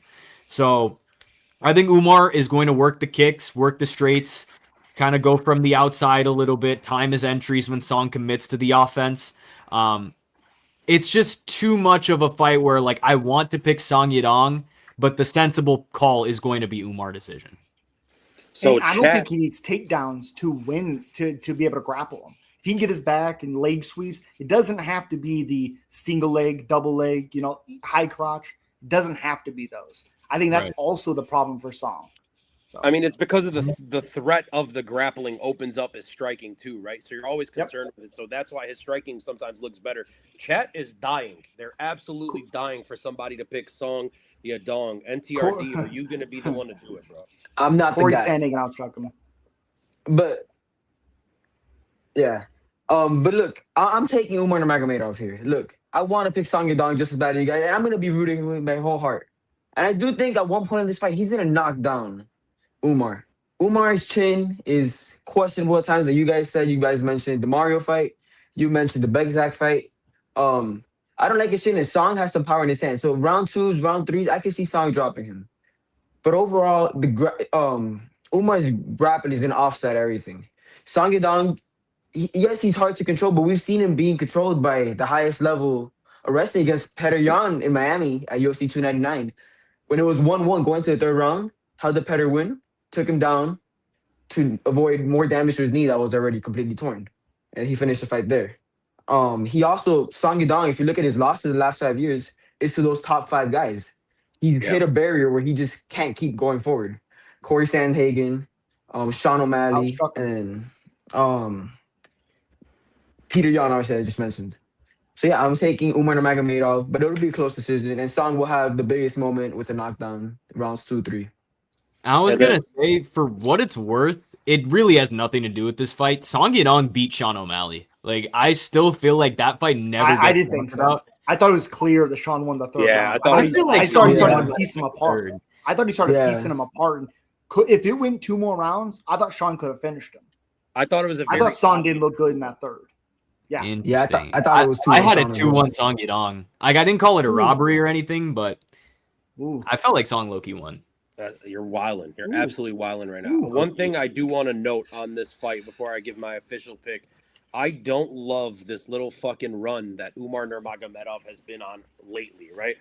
So we look at the father's plan, little quadruplets, and it's Islam and Habib and Umar and Usman Nurmagomedov, who, breaking news, soon going to be in the fucking UFC, right? Yep. Islam has a loss, but a lot of people consider it fluky. Okay, and I know MMA now, you're saying that you think Umar beat Merab, and that's fine. It was a close fight, but Umar has a legitimate loss on his record. So he's like the ugly duckling of these guys. There was a moment in time where I thought Umar would be the best one of these guys. But then you look at this little run he's been on, man. And you look at the Merab fight, he lost that one. They're saying in the chat he got wobbled. He did. I think he gassed out in that fight. And I was starting to worry, like, maybe his cardio's not so good, or maybe it's just Merab doing that, because that's what the fuck Merab does. Then the Mario Batista fight happens. And it was a lot closer than a lot of people thought it was going to be. Mario Batista showed he belongs with these top guys, and he dropped Umar Nurmagomedov, had him hurt in a bad way. And people were saying if that fight was scheduled for 5, that it was easily going to end up with Umar being finished. And then we look at the Davison Figueiredo fight, right? I love Figgy. I'm close with Team Figgy. Shout out to Captain Eric and Pitbull and all those guys. Those are the homies. Davison Figueiredo is not the same fighter he used to be. I think it was very obvious. I was at UFC Iowa with Team Figgy, and it's clear that he's not the same guy when he fought Sandhagen. They give this guy an easy matchup, supposedly. And what does he do? He goes out there. It's a fucking snooze fest where he's laying on top of Davison Figueiredo for 14 minutes. And then in that last exchange, Davison Figueiredo comes this far away from taking Umar Nurmagomedov's head off. He would have knocked him out had that wild gunslinging shot he threw knock his ass out. So look, man, Song Yadong is good, but I love what NTRD said, man. There is something to be said about a guy that hits a fucking wall, man. He's good. He's just not that good, right? There's a level, and Umar Nurmagomedov clearly belongs in that upper echelon elite, and I think Song Yadong is just beneath those guys. So your Merabs, your Peter Yans, even your Sean O'Malley's, maybe Batista belongs in that crew now. I think Sandhagen has slipped out. But shit, I'm going Umar Nurmagomedov by decision. I think if Song does win, it has to be by knockout. He's going to have 25 minutes to find Umar Nurmagomedov's chin, right? And I think that would fucking break MMA YouTube. So I would be all for that shit if that's what happens. So we're all in agreement on the main event, guys. We got about 25 minutes here to chat a little bit. Let me turn off these comments because they're covering Streetcar's face. Hold up. Here we are. Boom. All right. So we got about 25 minutes left. We agreed on most of them. In the last couple minutes, we'll go through every fight in case you guys missed it. This is my boy, Vinny. Umar only lost to Merab with a broken hand. He broke it in round 1 and still made it close, man. What is this bias? It's not bias. And you're saying you were against Islam, too. I picked Islam to win the fight. I'm not against Islam at all. I'm a huge Merab fan.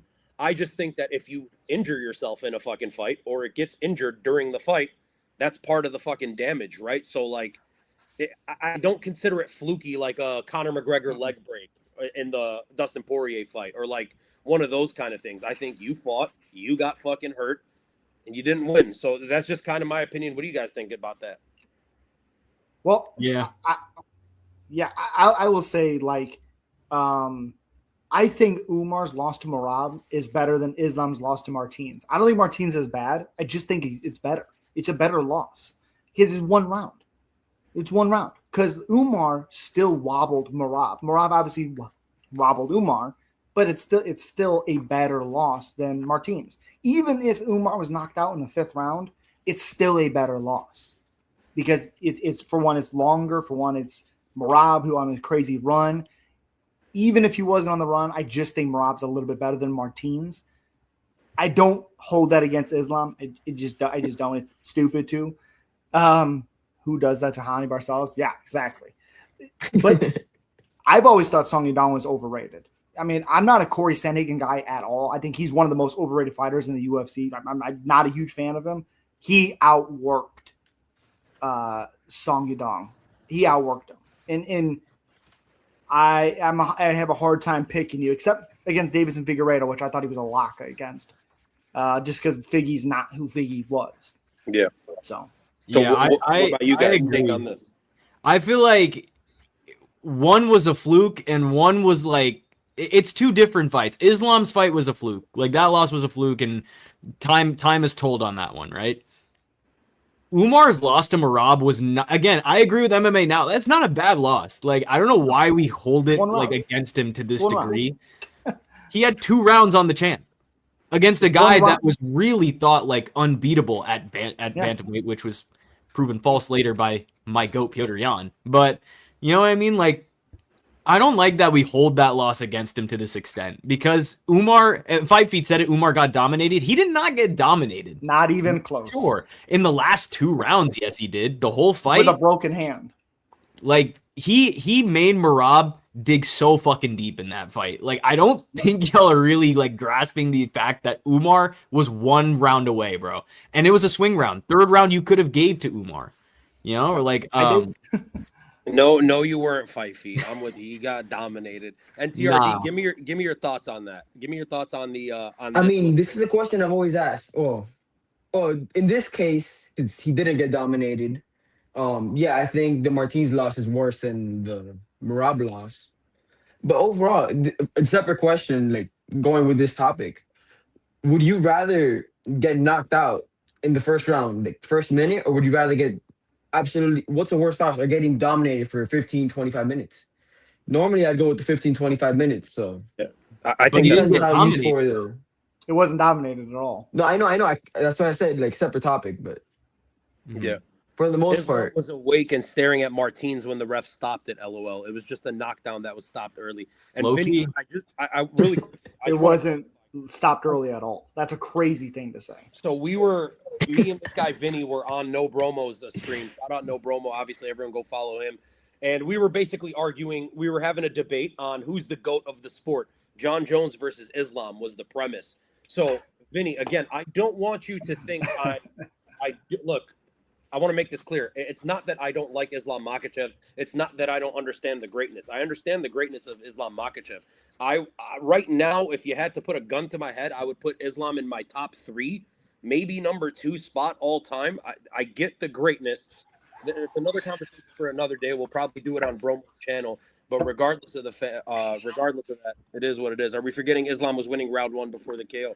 No, but again, he got caught. It doesn't matter. It doesn't matter if he's winning. He got caught. I don't think Islam Makhachev was like he's clearly the better fighter. He got caught. Shit happens in the cage sometimes, right? I don't see like the big deal. Watch the KO now on stream, dude. Islam was never knocked down. You're saying he was never knocked out. Whatever. I've seen it a million times. You know what I mean? He was out cold and put back out cold. If they didn't stop the fight, Islam would have probably been KO'd a lot more in his career. Maybe that's a cumulative damage, and we could talk about that shit another day. We're here to talk about UFC Shanghai, and Umar is the main event, not Islam. Maybe we'll see Islam. Who do you guys want to see him against? Really quickly, MMA now, then Shrikar, then NCRD. Who's your ideal matchup for Islam Makhachev next? Well, since we're talking about it. I think the fight has to be Prates. I think Islam beats Morales and Prates, but it has to be Prates. I think Michael is a live knockout threat, but that's it. I like Morales, but he's wild. He's reckless. His striking's not great. Big power, and that's the thing. I don't care if you knock out Sean Brady 100 times in your career. Sean Brady's only a good wrestler. That's it. It's like JDM beating Bilal. It doesn't mean a lot because look at his face. That fight's weird. I think Prates has to be the fight, even though I don't like his takedown defense or back control. I don't like it. Yeah, I agree. Prates is the money fight too. If we look at it from a business perspective, Carlos and Islam is going to make a lot of money. So, also, though, like Dana said that Ian did have the killer instinct in the 5th round. I don't care if Prates is down 4 rounds. He will come out. Even he almost did it to Gary in that 5th round. Yeah, even if he's tired or whatever and gets submitted because of it, he will try to knock his head off. Yeah, even if he loses. And here's the thing, bro. Like with everything Islam does in the future, I mentioned it after 330. Something needs to be done about the weight. He needs to build into the weight a lot better because welterweight's gonna be tough when you go up against a guy like Morales. Like Morales' size is gonna be such a factor in that fight. Like no matter what you think of his skill set, he is a big motherfucker, bro. I gotta disagree. Only because Neil Magny took him down easily. But that's Neil Magny. We have no idea. The problem is we have no idea about his takedown defense. The only idea we have is Neil Magny took him down, and then he reversed it and finished him. But Neil Magny has way more size than Islam does at the weight. But all Islam needs is his back or some leg, and he will get him down. Like that's just the reality of it. He only needs a little amount. If he can get Dustin Poirier down by swinging his leg, he can get Michael Morales down. Like I'm not going to make a prediction on either fight, but I think a Morales fight is way tougher than a Prates fight for Islam. I think Prates is a better striker. I think he's better. I completely agree with War Room here. I think Prates is the realistic fight to make. I think it is the money fight, but the more compelling fight by far for me is Morales. I think the weight is such a factor. He's going into the cage at 220 compared to Ian Gary who walks into the cage at 185 and he was 190 maybe. I don't know what he walks into the cage at, but it can't be much more than 170. And Islam was still struggling with the size of Ian Gary. So imagine Morales was the same height as Ian Gary, and now you're adding an extra 30 pounds. Getting him down isn't going to be very easy. Like you're making it sound. Prates, I don't think he has a takedown defense, and he doesn't have the size to deal with it. But Morales, he's way more compelling with me. Yeah. And I think he has a better grappling compared to Prates as well. Well, I don't know. It's for one, I think Prates is a more well-rounded striker, and I think that helps him a lot in this matchup. But I also think Morales he throws wild. Like he'll throw himself out of position. And I'm sorry, but yes, Islam, if Michael can survive to the 4th or 5th round to get Islam tired, maybe earlier, Michael can win. He has the power, he has the pressure, he's huge. But we have no idea about his grappling. And you're going to tell me the time we're going to get a test is against Islam? I have to go Islam to win that fight. But Michael's a live dog by KO. And I'm going to give my take on this real quick. I've been very vocal about it. I think, and I've said this so many times, man, to beat Islam Makhachev, I think you have to finish him. He's too tricky and too smart of a fighter to beat by decision. So I think you're going to have to catch him. Call it catching him. Call it fluking him. Call it setting him up. The greatness is there for a reason. I think it's weird, right? Because Carlos Prates has this touch of death right now, man. Like anyone he touches. Hearns power. Yeah, it's crazy, man. Everyone's going out. Michael Morales is such a big fucking dude. I think that's the more intriguing fight to me because I just think he can kind of drag it out more than Prates. I think Prates would just have to catch him if he wants to beat him. I think Morales could maybe pose more threat. We have seen Morales lose in the Ultimate Fighter of his country or whatever by getting choked unconscious. So there is that, right?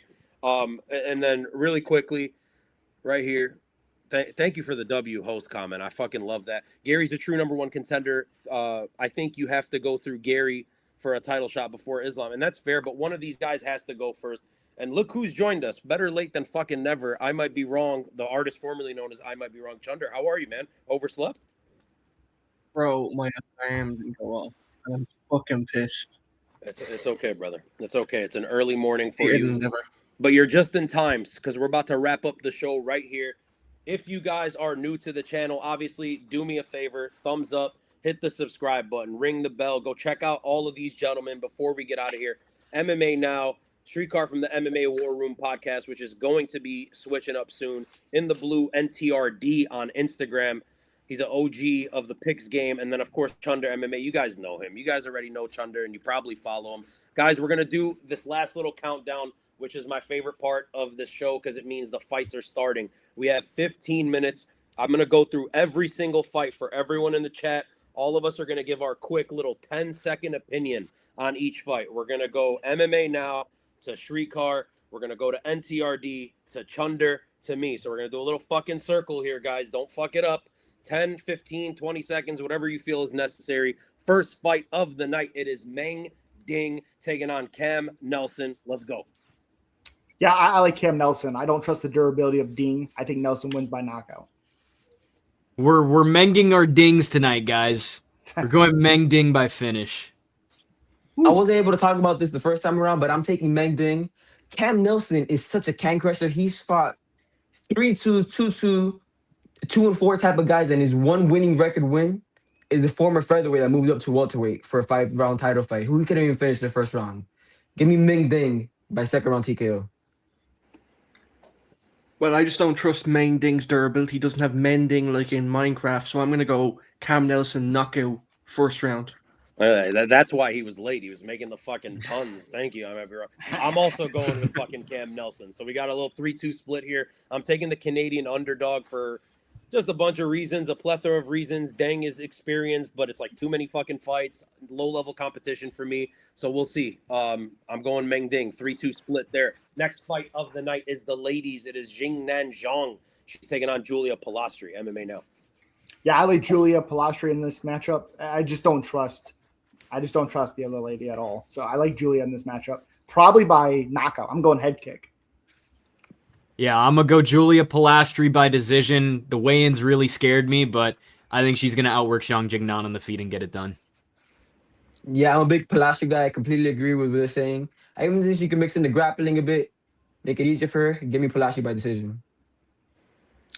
Xingyang Zhang made Angela Hill look like Carlos Prates in there. I really like Julia Pilastri. KO or points. It may be a late TKO. Yeah, my least confident pick of the night, but I'm riding with the goddamn dong. I'm going Jingnan Zhang. She's got that dog in her, no pun intended. Tehran Brown in the chat. Yo, Torrin, what's up, buddy? What's up, brother? All right, third fight of the night, and this is Lawrence Louis out of New Zealand, and he is taking on Hector Santiago, MMA now. Yeah, I like Lawrence Louis in this one. I like the age. I like his movement. I like his striking. Santiago is, I think, live for a finish, but I like Lawrence Louis in this one. Yeah, got to side with the city kickboxer, Lawrence Louis, getting it done. Could be a late finish, could be a decision. Hector's a straight highlight setter for Louis. Hector's grappling defense is horrendous. Some of the worst you ever see. So I think Louis could actually pull off his first submission win here. His grappling in his last fight was showcased pretty well. I think he can get it done by sub here. I agree. I think it's potential for a 29-28 decision, but I think as the fight goes on, I think Lawrence Louis is going to get the grappling going, put that pace on him, and get a late finish. There it is, right? I'm also going Lawrence Louis. We got a clean sweep, so that means you guys can fucking lock it, because if all 5 of us are picking it and all 5 of us are wrong, all 5 of us need to get the fuck off of YouTube. Lawrence Louis is doing the goddamn thing. I'm all Now with you've it. cursed us.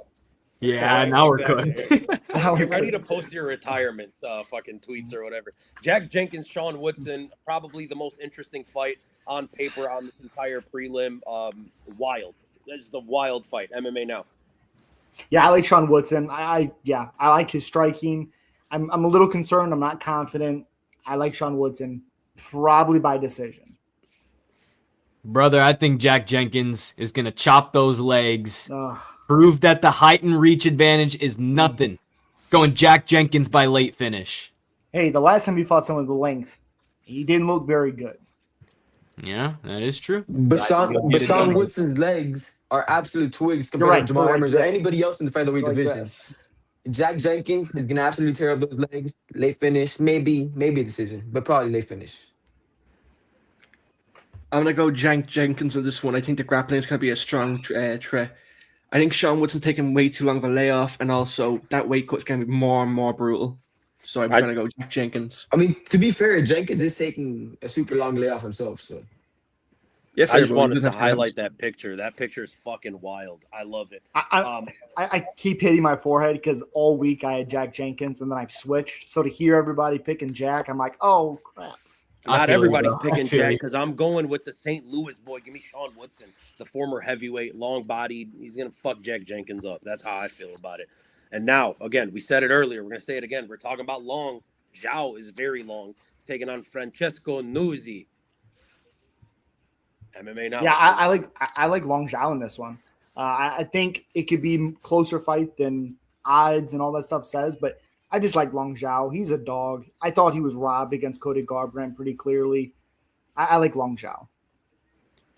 I saw Mario Mangai lose to Wes Schultz on the Contender Series, and I swore to myself I wouldn't take another Italian in MMA ever again. So I'm gonna go with Xiaolong. Yeah. Yeah, Zhao And Long then should be Wes Schultz. 3-1 in the UFC. Give me Zhao Long by decision. Yep. Yeah, I'm going to go Long Zhao by either a late sub because he has much better grappling than Nuzzi, or decision. I just feel like Italian MMA is just not that high level. I think it's a decision all day. So again, we got our second one where all of us agree. I'm going Long Just Zhao step by in there. decision. I don't think we're gonna see a sub. Like I was saying earlier, Zhao Long hasn't gotten a sub in almost 8 years or 7 years, whatever, however long it's been. So I Yeah. don't think a sub is on the table. Given how bad Newsy's grappling is. I think he could rock Newsy and then get a front choke or a standing guillotine. Love it, That's the sub. only way I could see him getting something like that. We're gonna find I out agree. Saturday night. We're gonna find out Saturday night. We're gonna find out in Cer- fucking an hour. an hour. Ray Saruya, Kevin Borjas, MMA now. Yeah, I like Ray Sahora a lot in this matchup. I like his grappling. Boris is a live dog in this one, but I think Ray submits him. Borjas is gonna have us in the first half, and then Sarui is gonna take the back and choke him out. So give me Sarui by sub. My gut is telling me Borjas, but I'm going Ray anyways. So give me Ray by sub. Borjas is my boy, but Sahuya round one sub.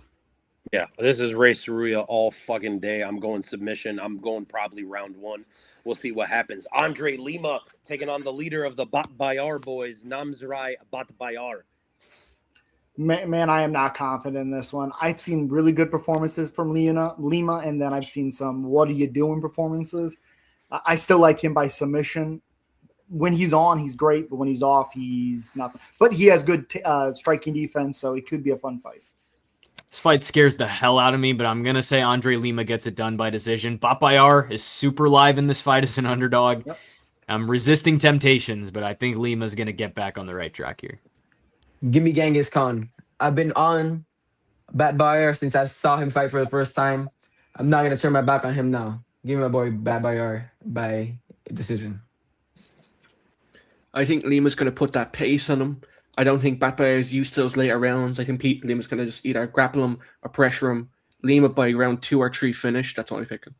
He's still my goddamn boy. I'm going with Andre Lima.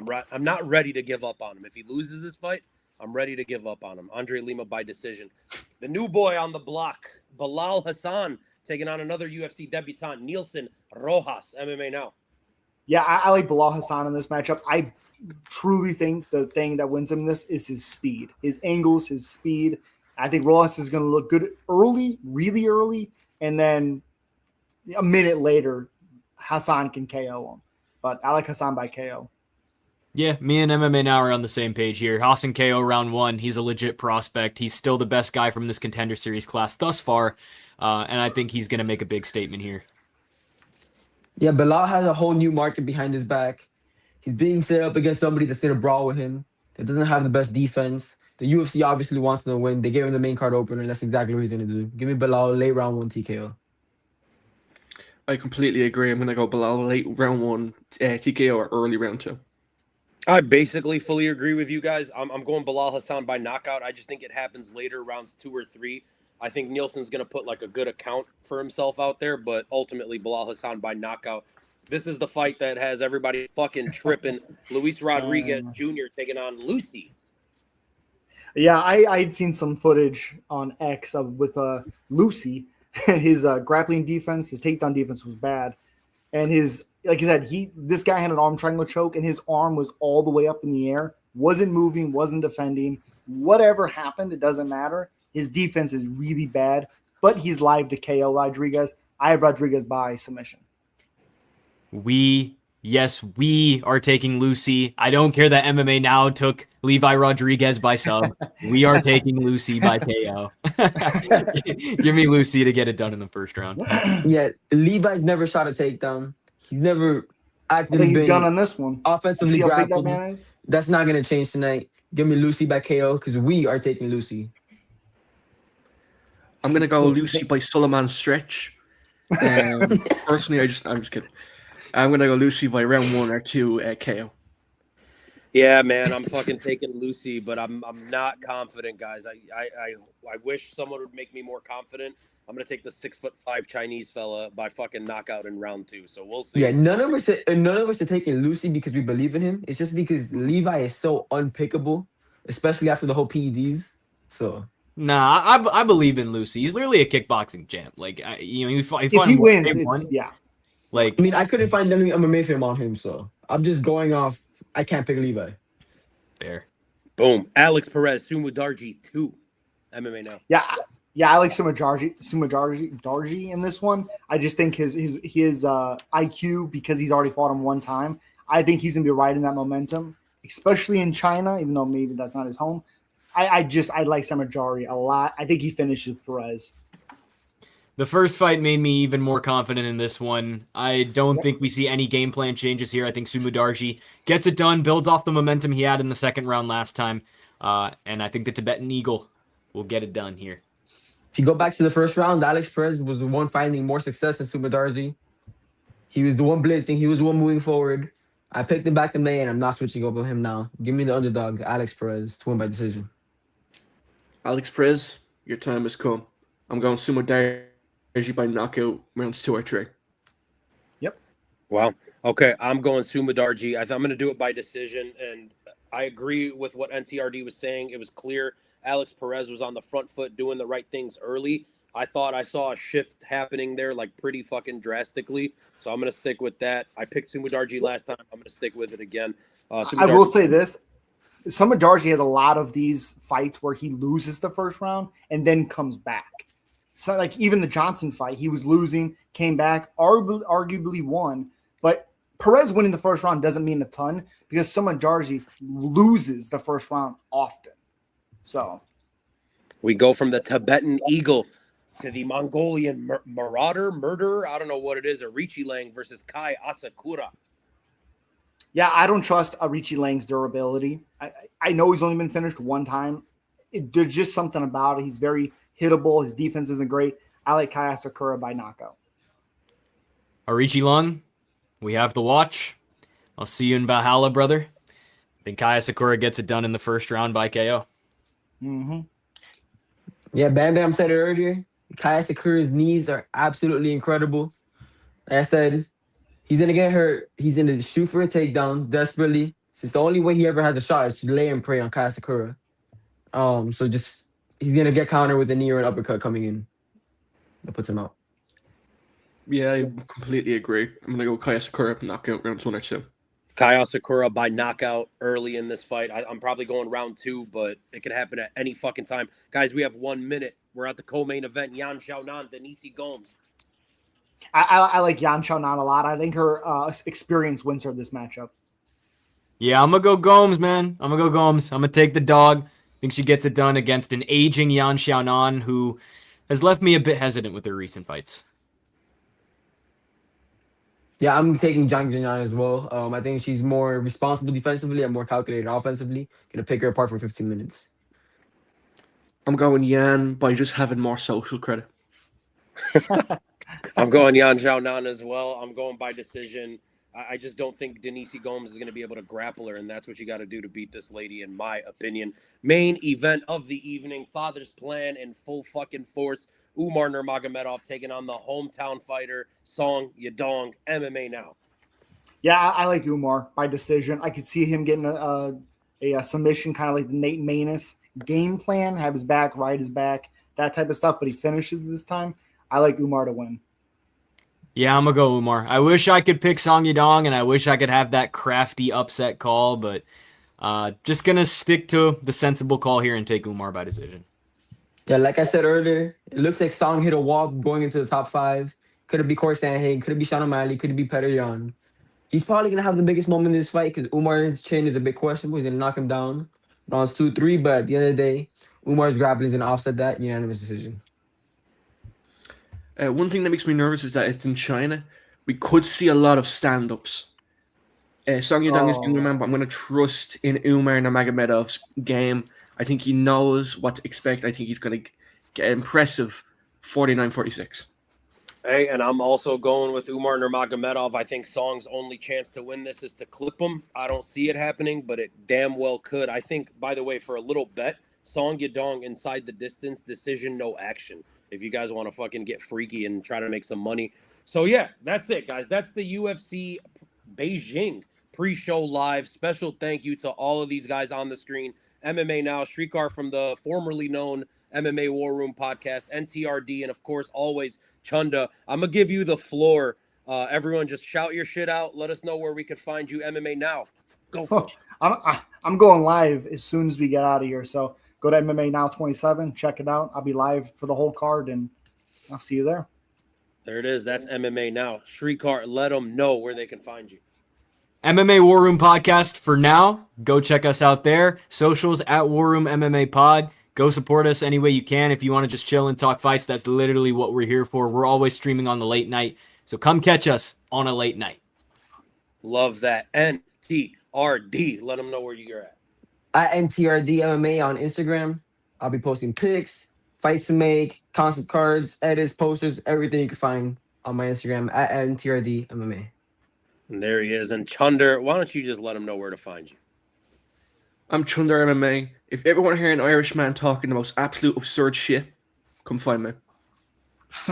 There it is. And that's very simple. Chunder is a regular on this show. He's here every week. So, yeah, guys, if you guys are new to the stream, obviously, like, subscribe, go show the rest of these boys some love. Hit a thumbs up on your way out. Tell your friends, tell your mother to subscribe to the Ten7 MMA. Let's go watch some motherfucking fights, guys. Let's get out of here. Have a good night, guys. There.